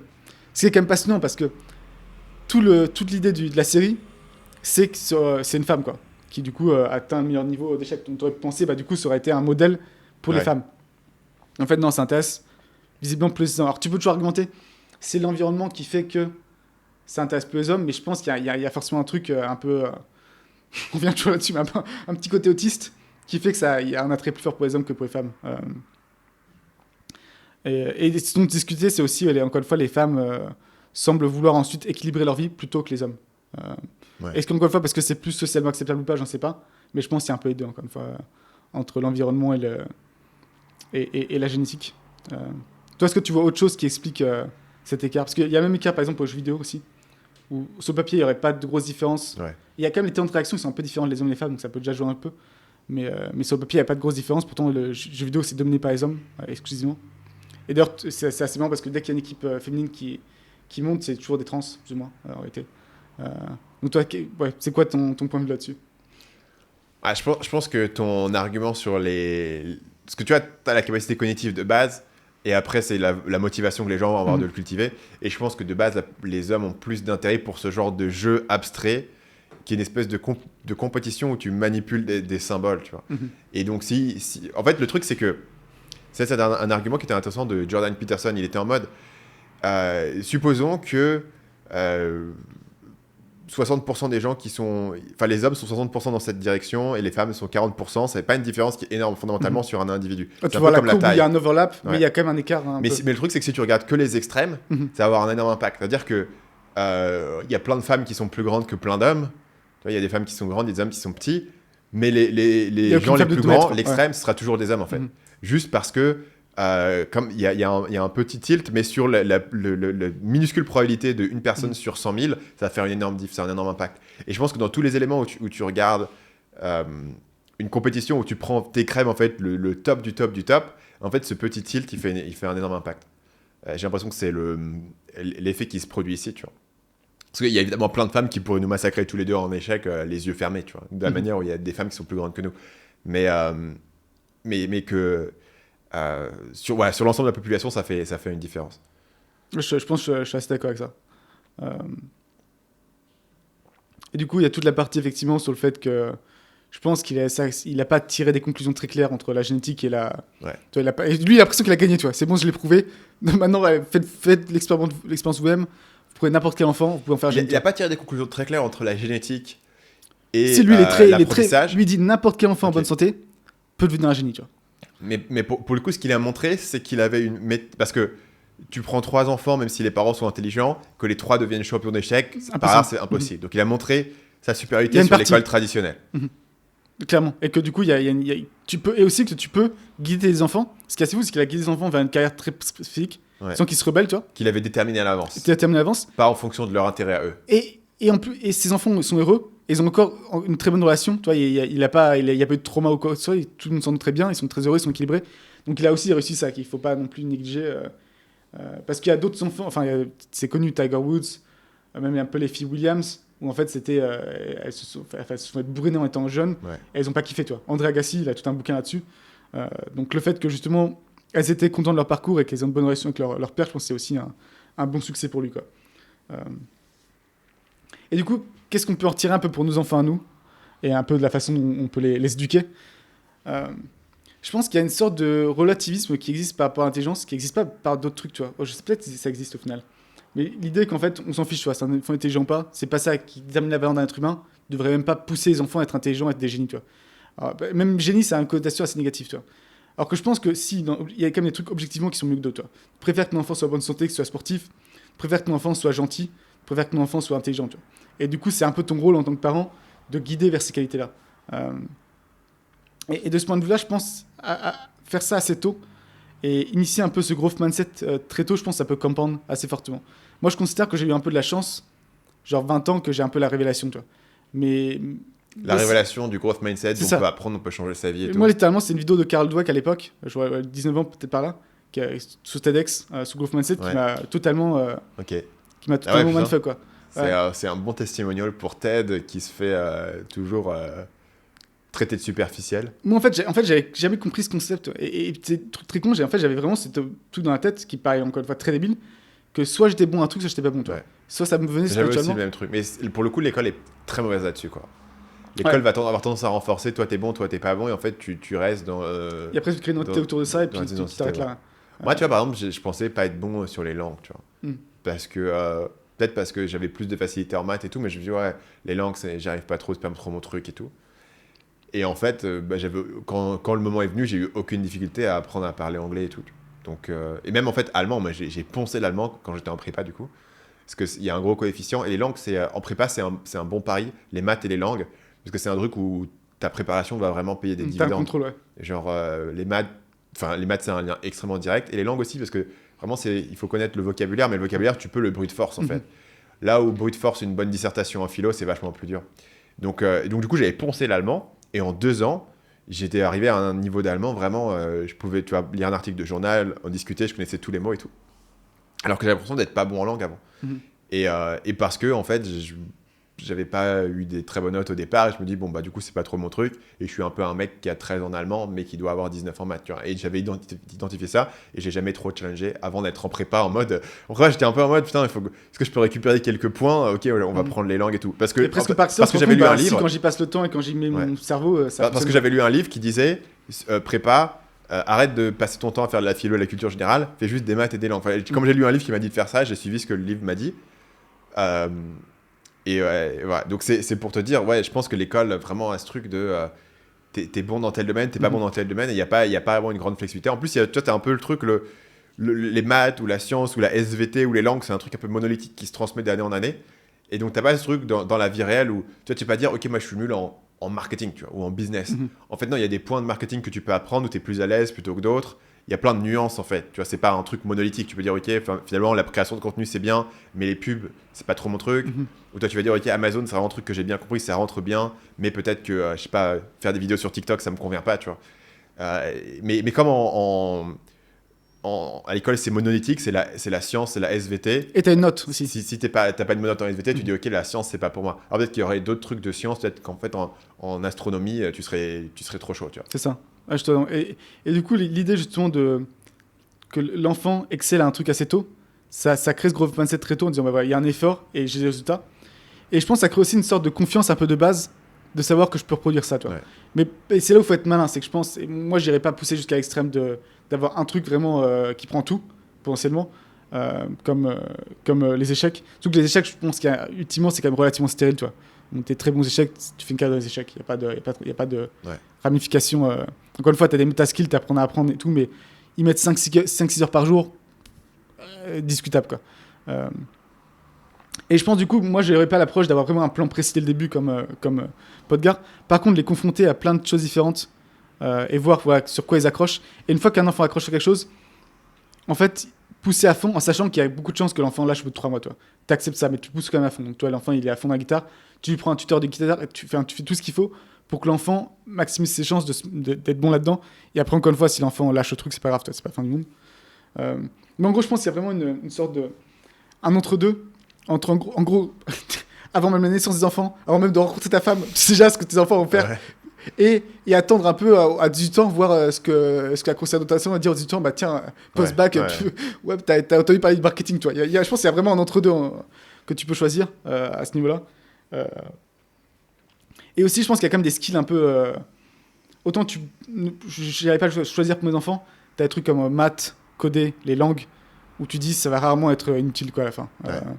Et donc pousser un peu là-dedans et les mettre un peu en avance sur ces trucs-là, je pense que ça vaut le coup. De la même façon dont on parlait de la vidéo là où tu apprends à ton enfant de 2 ans à lire, il y a peu de chances que ce soit un truc négatif pour l'enfant plus tard, quoi. Est-ce que toi aussi c'est un peu ton plan, de faire un peu plein d'activités différentes, plein de sports différents, plein de disciplines différentes? En fait, je pense que vraiment le truc c'est de dire, ouais, en théorie ça c'est bien. La question c'est à quel point est-ce que tu vas pousser le truc en fait. Ou alors dans le sens peut-être que Paul Gare, ce que tu veux c'est que tu retires tout le reste en vrai. Tu vois, tu crées un espèce de vide où ils vont faire. Et donc pour moi actuellement je suis pas trop strict là-dessus, tu vois. Je suis pas en mode ok vas-y tu veux faire un truc on va vraiment le faire à fond. Voilà, de temps en temps je vais les pousser à faire des trucs genre tu vois à faire une balade, une longue balade qui est plus longue que ce qu'ils auraient été capables de faire naturellement, etc. Mais c'est un peu ponctuel. Pour moi, c'est un peu plus le mindset de quand on termine un truc, autant le finir. Parce qu'on a commencé un truc, on va le terminer.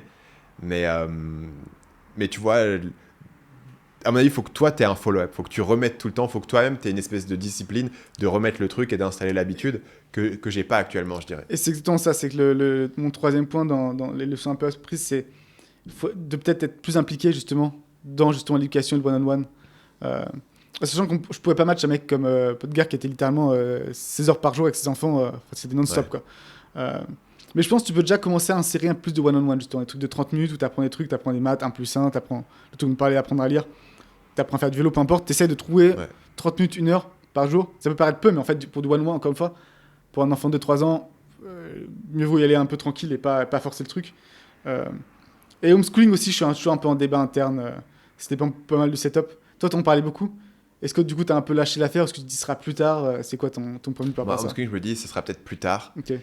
Ma réflexion. En fait, Est-ce que tu penses pas qu'il y a de grosses chances qu'on le fasse toujours plus tard? Parce qu'en fait, c'est quand même un gros truc je pense que oui.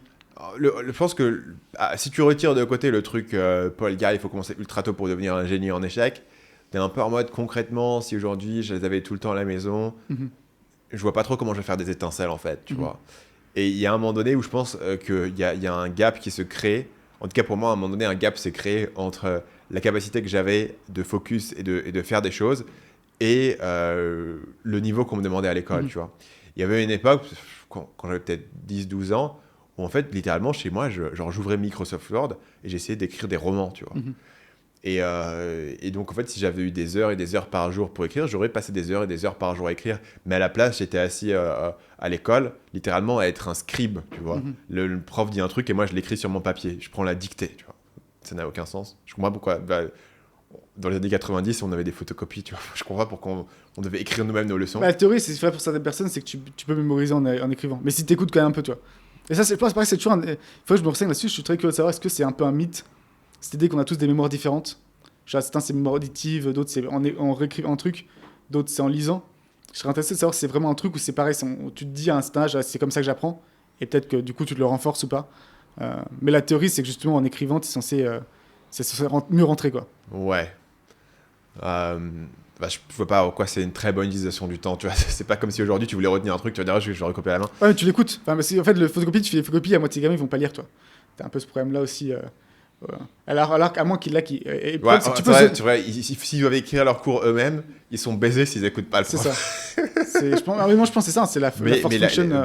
Tu peux très facilement éteindre ton cerveau, écrire un truc Totalement. Et tu sais pas ce que tu viens d'écrire. Totalement. Je pense LV2 espagnol, je l'ai fait pendant continuellement, je l'ai fait pendant 5 ans, tu vois. En moyenne, je crois que c'est 1 ou 2 heures par semaine. J'ai réussi à rien apprendre, toi. Activement rien apprendre, toi. C'est comme mon cerveau était anti. Donc c'est impossible et c'est ce qui se passe pour beaucoup d'enfants. T'as un plein, t'as combien de centaines d'heures de cours d'histoire, t'as un plein qui ont rien mémorisé, ouais. Donc le homeschooling, pour y revenir, je pense qu'avec le temps, ça devient plus facile parce que les enfants ont plus de capacité d'attention et tu veux plus les laisser à eux-mêmes à faire le truc. Tu vois, je pense qu'une partie qui est cool du homeschooling, c'est aussi juste, t'as un intérêt, vas-y, poursuis ton intérêt pendant 3 heures par jour. Tu vois, t'as envie d'écrire des trucs, écris pendant 3 heures par jour et tout. Et donc ça devient plus facile avec le temps. tout en ayant un retour plus grand. Donc soit je me dis, ouais, moi j'y pense plutôt à 10 ans, tu vois, dans ma tête. Ok. Effectivement, peut-être que je perds la fenêtre du génie, du coup. Après, le truc, c'est simplement aujourd'hui, bah, comment je fais, tu vois. Je vais pas arrêter de bosser tout de suite. Donc c'est pour ça que c'est plus facile de le repousser à plus tard, tu vois.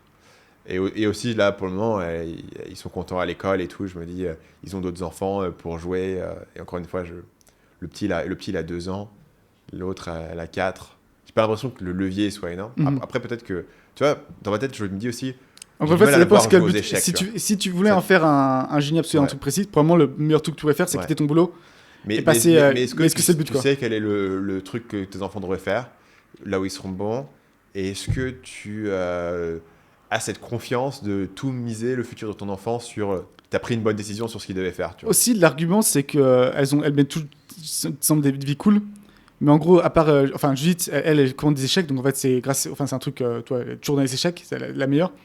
Et les 2 autres, elles ont rien fait de spectaculaire après, toi. Ouais. Donc ça a été extrêmement beau des échecs. Et après, elles ont eu des boulots plus ou moins normaux.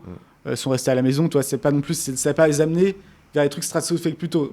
Donc en fait, même quand ils pensent, elles ont été génies en réalité pendant leur enfance, quoi. Et les deux des 3 ont arrêté avant 20 ans. Et donc à partir de 20 ans, bon, elles sont revenues dans une vie normale, tu vois. Ouais. Et donc il n'y a pas eu de carry-over qui était incroyable de ce point de vue-là. Un autre truc aussi, ce qui est fascinant, son truc. Après, je sais pas si sa personnalité aussi, je pense qu'elle est assez abrasive, mais genre tout le monde était contre lui, toi.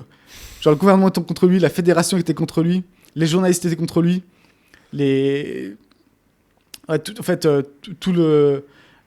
féministes étaient contre lui parce qu'en mode, parce que notamment lui, bon, les hommes et les femmes sont égaux, mais dans la relation avec sa femme, c'était sa femme qui s'occupait de un peu tous les trucs domestiques et lui il était sur la partie pédagogique et la partie un peu plus visionnaire, toi.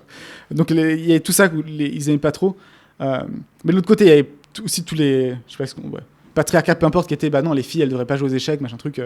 Donc en fait, et j'ai l'impression que dès que tu fais un truc qui est un peu différent, les gens ils vont pas te laisser tranquille, tu vois. Il y a toujours une sorte d'armée de zombies qui va être là pour dire est-ce qu'on a pensé aux enfants, les traumas, tout ça, alors que derrière, le système actuel est pas non plus très fameux, tu vois. C'est pas genre incroyable. Et je pense qu'il y a un gros filtre que moi-même j'ai, c'est en fait pour savoir si je vais apprécier les gens, c'est est-ce que ces mêmes personnes apprécient les gens un peu différents, toi, les histoires un peu différentes, est-ce que ça les intéresse un peu, toi, que ce soit quelqu'un qui élève des moutons de Larzac, toi, je trouve ça intéressant, tu vois. Mais il y a beaucoup de gens, il y a une sorte de rejet automatique qui se fait, qui est, je trouve, assez fascinant, quoi. Je sais pas c'est quoi le mécanisme psychologique derrière, mais vas-y, mécanisme psychologique, c'est pour toi, ça. Tu regardes, si tu fais une vidéo, j'ai fait une vidéo à l'époque sur un peu la routine que j'avais à Bangkok à l'époque. Et c'était un peu une vanne au départ, je fais semblant voilà, j'ai du revenu passif, je vais sur mon yacht, etc. Et puis après, il y avait un peu un twist, tu vois, en fait, non, il faut travailler et tout. Et voilà ma routine quotidienne, tu vois. Il y avait beaucoup de gens qui détestaient cette vidéo. Enfin, pas beaucoup de gens, mais il y avait des commentaires qui, tu vois, qui se sentaient mal. Ils disaient « Ouais, on voit tes murs, ils sont blancs. T'es une personne sans imagination, qui a pas d'art sur les murs. J'aimerais pas avoir ta vie de loser où t'as aucune vie et tu fais toute la même chose tous les jours et tout, tu vois. » Et pourquoi ? En fait, juste... Littéralement, je suis un mec sur YouTube qui te raconte sa vie. À aucun moment dans la vidéo, je dis il faut faire comme moi. C'était juste. Et encore une fois, ça fonctionne pour toi. Si tu le fais, il y a une raison. Et le message de la vidéo, fondamentalement, avec le twist, c'est vrai que je parlais du twist au départ, c'était plutôt de dire n'imaginez pas que les gens qui ont un business, forcément, leur vie elle est facile. Bah non, ils doivent quand même bosser, tu dois faire ton truc, tu as une routine, voilà, bref. C'était une vidéo qui était juste au contraire là pour me dire ouais, bah c'est pas ultra sexy, mais c'est ça que je fais tous les jours, tu vois. Mais il y avait des gens qui se sentaient menacés parce qu'ils ont l'impression que si toi tu fais ça, sous-entendu, eux, c'est pas bien ce qu'ils font. Et la même chose quand j'avais fait une vidéo sur la détox de dopamine, où je disais, voilà, j'ai arrêté de faire des divertissements sur des écrans pendant 30 jours et c'était cool parce que ça a augmenté ma productivité. Il y avait plein de gens qui prenaient très mal cette vidéo parce que, sous-entendu, ça disait qu'eux, c'était des feignasses et qu'ils faisaient pas. Et donc, ils avaient tout un tas d'excuses et tout. Mais en fait, ce qui était intéressant, c'est qu'ils le prenaient très personnellement, en fait. Et donc, quand quelqu'un fait quelque chose de différent, il y a certaines personnes qui se disent, sous-entendu, ils pensent qu'il est meilleur que moi parce qu'il fait ce truc différent. Et donc, ils se sentent menacés et donc, ils veulent attaquer en retour. Tu vois. Soit il est meilleur, soit il n'a pas compris la vie, toi. Il ne comprend pas qu'on a des intérêts différents. Mais je pense que Brian Johnson, c'est le top du top là-dessus, toi. C'est peut-être plein de gens qui rejettent le truc. Brian Johnson, il fait rien de mal. Brian Johnson, c'est le mec qui a fond sur Brian Johnson, il te dit pas que tu dois faire comme lui. Non, lui, c'est ce qui fait son truc. C'est juste un mec chelou. Mais eux, ils voient ça. Ils disent, OK, Brian Johnson, il va dire, je vais vivre pour toujours. Donc, en gros, il est en train de me dire que moi, je vis mal ma vie, que je vais mourir et que je mange mal et que je suis pas en bonne santé et tout. Fuck you, Brian Johnson, qu'est-ce que tu vas aller me dire de vivre ma vie? Tout à l'heure, t'es un loser et t'as une sale gueule et t'es creepy et tu prends le sang de ton fils et t'es trop pâle et tout, tu vois. Et donc, ils veulent attaquer en retour parce qu'eux, ils se sentent attaqués. C'est un mécanisme de défense, tu vois. Ouais. Mais un mec comme Brian Johnson, il est plus en mode on fait tous des trucs chelous et en fait, évidemment, je vais pas faire tous les trucs chelous que tout le monde fait, tu vois. Tout le monde c'est incompatible. Tu veux pas Et là, faire je pense que c'est un peu ça. C'est en fait, tu penses que t'es un meilleur parent alors qu'en fait, t'es en train de. Je pense que c'est un peu ça. Même un truc tout con, c'est quand je dis que je mange toujours la même chose chaque midi. Ouais. T'as des réactions des fois un peu dynamiques. Moi, je pourrais pas. Ouais, mais je dis pas. Enfin, c'est pour moi. T'as soulevé, il y a une bonne raison, tu vois. Exactement. T'es pas obligé de. Ouais, tu fais ce que tu veux, quoi. C'est comme tu veux, quoi. Il y a pas de souci. Mais les gens se sentent attaqués par ça et donc du coup ils veulent te remettre dans le truc. En tout cas, ils veulent te redescendre pour pas parce qu'ils ont l'impression que tu t'élèves en fait au-dessus d'eux, du que t'es meilleur. Et après, en dernier, je pense que ça m'a. Il y a quelques années un peu de trends sur lesquels on peut capitaliser en business. Un truc bon à savoir d'ailleurs, je sais pas si vous savez, mais Montessori, c'est pas déposé comme marque. Je sais pas ce qui s'est passé. Peut-être que c'est trop vieux, je sais pas. Mais du coup, tu peux vendre des trucs Montessori sur Amazon, les dire que c'est Montessori, il n'y a pas de souci. Ce qui est assez intéressant. Et tu peux vendre des formations Montessori, tu peux faire ce que tu veux. C'est pour ça qu'il y a autant d'écoles Montessori, parce qu'en fait, elles n'ont pas payé une licence à qui que ce soit. En fait. Et donc, je pense qu'il se passe, c'est quand même, il y a une trend assez claire que les écoles publiques se dégradent et que les écoles privées sont en train de monter. C'est passé de 19 à 26% des élèves en France en 10 ans, ce qui est plus 7 points. C'est beaucoup, 26. 26, ça concerne beaucoup. Hein. Ouais. Parce qu'en plus, ça coûte cher les écoles privées. Quand j'étais gamin, c'était vraiment un truc, si t'étais catho, t'allais en école privée, mais c'était à peu près tout, quoi. Et encore avant, c'était à 12%. Quand on était plus jeune, c'était à 12%. Ouais, en fait, c'est passé de. En 20 ans, c'est passé de 12 à 26, quoi. La trend est assez claire. Je pense qu'à un moment, elle va bloquer parce que tout le monde peut se le permettre. Donc, je pense qu'on ne dépassera probablement jamais les 40%. Mais ça va continuer à monter. Et il y a un effet aussi un peu où c'est de pire en pire, quoi. C'est les meilleurs élèves se barrent de l'école publique, donc à ce que les plus nuls. Et donc, au fur et à mesure, tu veux de plus en plus faire sortir les enfants de l'école publique pour les faire entrer en privé. Et ça, c'est assez fascinant aussi, c'est que t'as pas le droit de payer plus. En fait, t'es capé sur ce que payer les profs en école privée. Ils ont pas le droit de payer plus. Pas le droit de payer plus que les profs de public. Ouais, je crois même d'ailleurs c'est un peu moins au final. Et moi je pense là ça me paraît très cynique. Ça me paraît très cynique en mode ils savent que sinon on va tous se faire rafler. Tous les meilleurs profs on va se les faire prendre. Et donc c'est notre moyen de limiter un peu le truc, quoi. Mais ça aussi, ça pour le coup, être prof d'école, c'est quand même un sacrifice. Tu es muté, tu sais pas où. Tu dois gérer 30 élèves, t'es payé au lance-pierre. S'il y en a qui nous écoutent, toute mon admiration. Faites des formations en ligne. c'est très impressionnant, tu vois. C'est très impressionnant et c'est quand même assez fort. Ouais.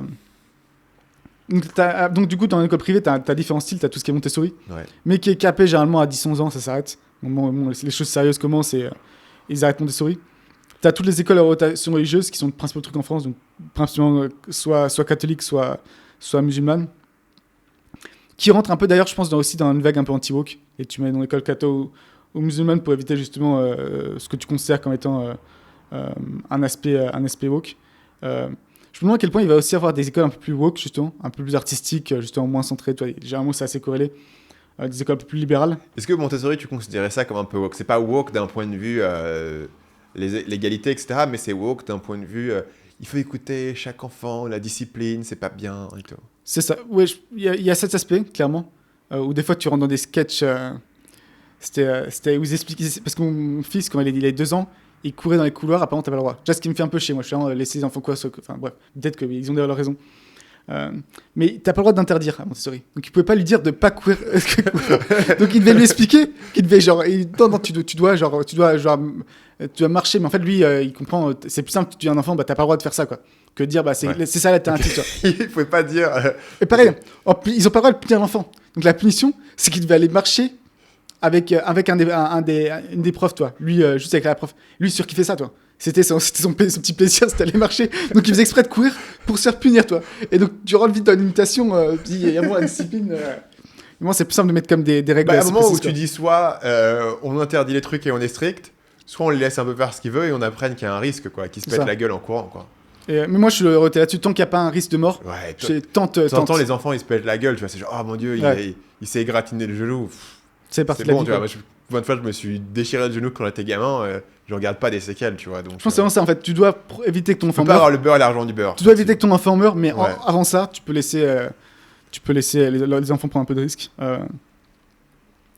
Après, un autre modèle d'école qui reste justement, c'est un peu école un peu basée sur la performance, donc un peu limite à l'opposé de Montessori. Ouais. C'est dire, bon, bah, ces conneries-là, l'éveil des enfants, on s'en fout. On veut des tueurs. Ce qui s'approche un peu plus de ce que propose Podgar. Ouais. Tu as aussi des écoles aux US qui se créent des écoles pour entrepreneurs. Ou pareil, tu fais rentrer, je crois, c'est à partir de niveau collège, où les enfants ils vont créer leur stand à limonade, des vrais business en fait. Ce qui est aussi intéressant. Ça, bon, je trouve ça ouf. Ça, c'est stylant. Ça fait limite un peu Harry Potter, je trouve. Tu as un peu le côté où tu vois, ta note à la fin, c'est combien de profit t'as généré. Il y a un truc autour de ça, quoi. Mais vraiment, ça c'est vraiment très très très kiffant. Ouais, le seul problème que tu vois là-dessus, c'est que tu dis, ok, il y a plein de gens qui vont le rejeter sur le principe et tout, mais les leçons, elles seraient super générisables. Tout est super applicable. Tu peux l'intégrer à plein de choses. Tu peux intégrer à des cours de français. Tu peux intégrer à des cours de maths. Enfin, tu peux l'intégrer à tout ce que tu veux, quoi. Et il y a zéro chance qu'un enfant ne tire pas une expérience positive d'avoir son petit business. Et on parlait un peu de la trend des jeunes entrepreneurs. Tu vois, je pense que ça se rejoint un peu le truc de Paul Gard. Tu vois, c'est quand même un avantage de commencer à te mettre dans le business quand tu as 15-16 ans, ou même avant, mais quand tu as 15-16 ans et de commencer à faire. Ça te permet de galérer pendant 3 ans et de pas accomplir grand-chose. Mais à 20 ans, tu as ton business qui tourne. Tu vois. Totalement. Ouais. Versus s'en apercevoir à 24 ans quand tu sors d'études et tu arrives à la défense et tu dis « Ah merde, c'est pas top d'être dans des meetings toute la journée. » quoi. Donc là, je pense qu'il y a un vrai levier. Et le problème pour un enfant, c'est que tu es à l'école toute la journée, c'est fatigant de revenir. Il faut un enfant vraiment exceptionnel pour qu'il se dise, dans les 3 heures qui me restent, je vais aller monter un business plutôt que jouer à Pokémon. Ça. Mais s'il avait plus de temps dans la journée... Moi, honnêtement, tu vois, c'est ce truc que je me dis sur l'écriture. Quand je me suis remis dans l'écriture, en gros, quand j'ai commencé à faire du business... parce qu'avant, j'avais pas trop le temps. Et c'était dur, après une journée de lycée, de dire, vas-y, je vais écrire mon truc, quoi. C'est sûr. J'y suis revenu quand j'avais le temps. Et de toute façon, au lycée, quand tu y penses, c'est quoi, genre, une moyenne? C'est en gros, si tu as une demi-heure, 1 heure de trajet, tu pars à 7h du matin, tu reviens à 19h quasiment, quoi. Là, tu fais pas tout à fait. Tu pars de chez toi à 8h, tu reviens à 17h30. Mais... Ouais, moi, c'était plus long. Généralement, c'était... Mais t'es crevé. Tu vois, ce truc, ouais, t'as un peu ce truc psychologique, tu vois, de ouais, je passe ma journée au lycée, vas-y, c'est mon temps. Et puis t'as tes devoirs aussi, quand même. Et t'as en plus t'as peut-être 1 heure de devoirs par jour. Non, je suis d'accord, ça laisse pas beaucoup de temps pour autre chose. C'est pas beaucoup de temps. Donc, même, tu vois, pour un adulte, c'est relativement dur de monter un business en parallèle de ton boulot. Mais pour un adulte, je pense que tu as quand même ce truc existentiel de il faut que je le fasse pour me sortir de ma situation. Un ado, il est pas en mode si mon site marche, je vais pouvoir arrêter d'aller à l'école. Donc, il a moins d'incentive et il a moins cet élément de temps. Voilà. Et tu vois, les ados, quand même, ont peut-être plus ce besoin social, tu vois.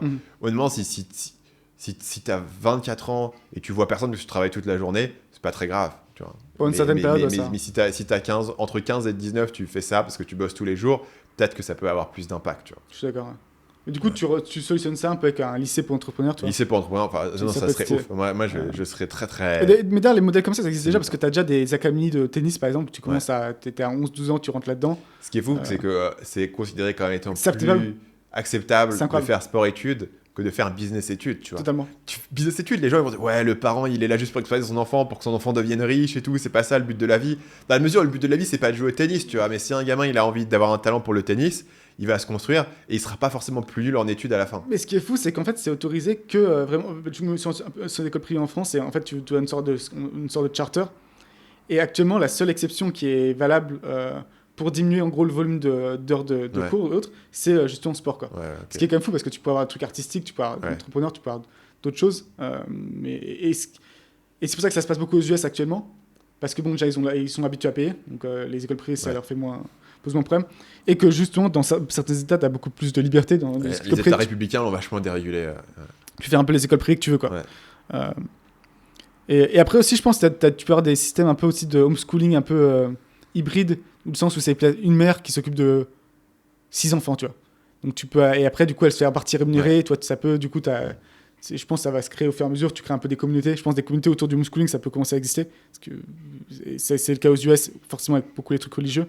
Mais même de façon non religieuse, ça peut commencer à arriver. Et après, il y a forcément tout ce qui est support en ligne aussi pour homeschooling. Un truc, moi, j'aime bien, un truc qui me guide, prendre par la main. Ok, tu peux apprendre ça à ton enfant à tel âge. Tu consacres ça et tu as toutes les ressources plutôt que chercher à droite à gauche toi-même. Je pense que ça se tiendrait. Et après, j'ai un autre idée de business autour de ça qui est beaucoup plus intéressante et un peu plus originale. Tu connais le Thiel, je sais pas comment on dit, Peter Thiel. Peter Thiel, je pense. Thiel Fellowship. Ouais. qui a un énorme taux de succès d'ailleurs. En fait, c'est incroyable.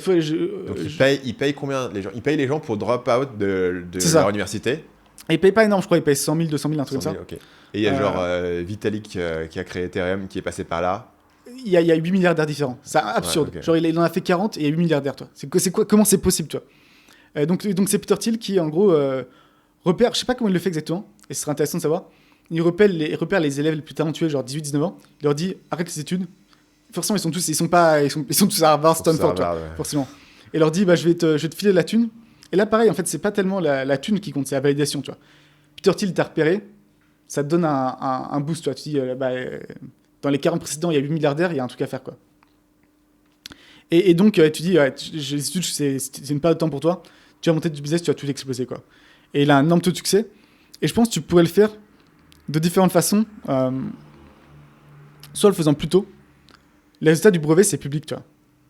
Et donc, potentiellement, tu pourrais voir, c'est quoi tu pourrais créer une école privée dans une région, je sais pas, là, en Bourgogne, et tu regardes, c'est qui avait les meilleures notes au brevet des collèges, et tu leur dis, voilà, si vous êtes dans l'école publique, tu proposes aux parents, je vous propose cette école qui est, voilà, on a une petite classe de 5-10 personnes, on les met ensemble, et ils vont tout exploser, quoi. Alors, le business model là-dessus, c'est là que ça devient compliqué parce qu'on revient un peu sur ton histoire de. Est-ce que tu peux toucher. Comme cher avec des enfants. C'est ça. Ouais.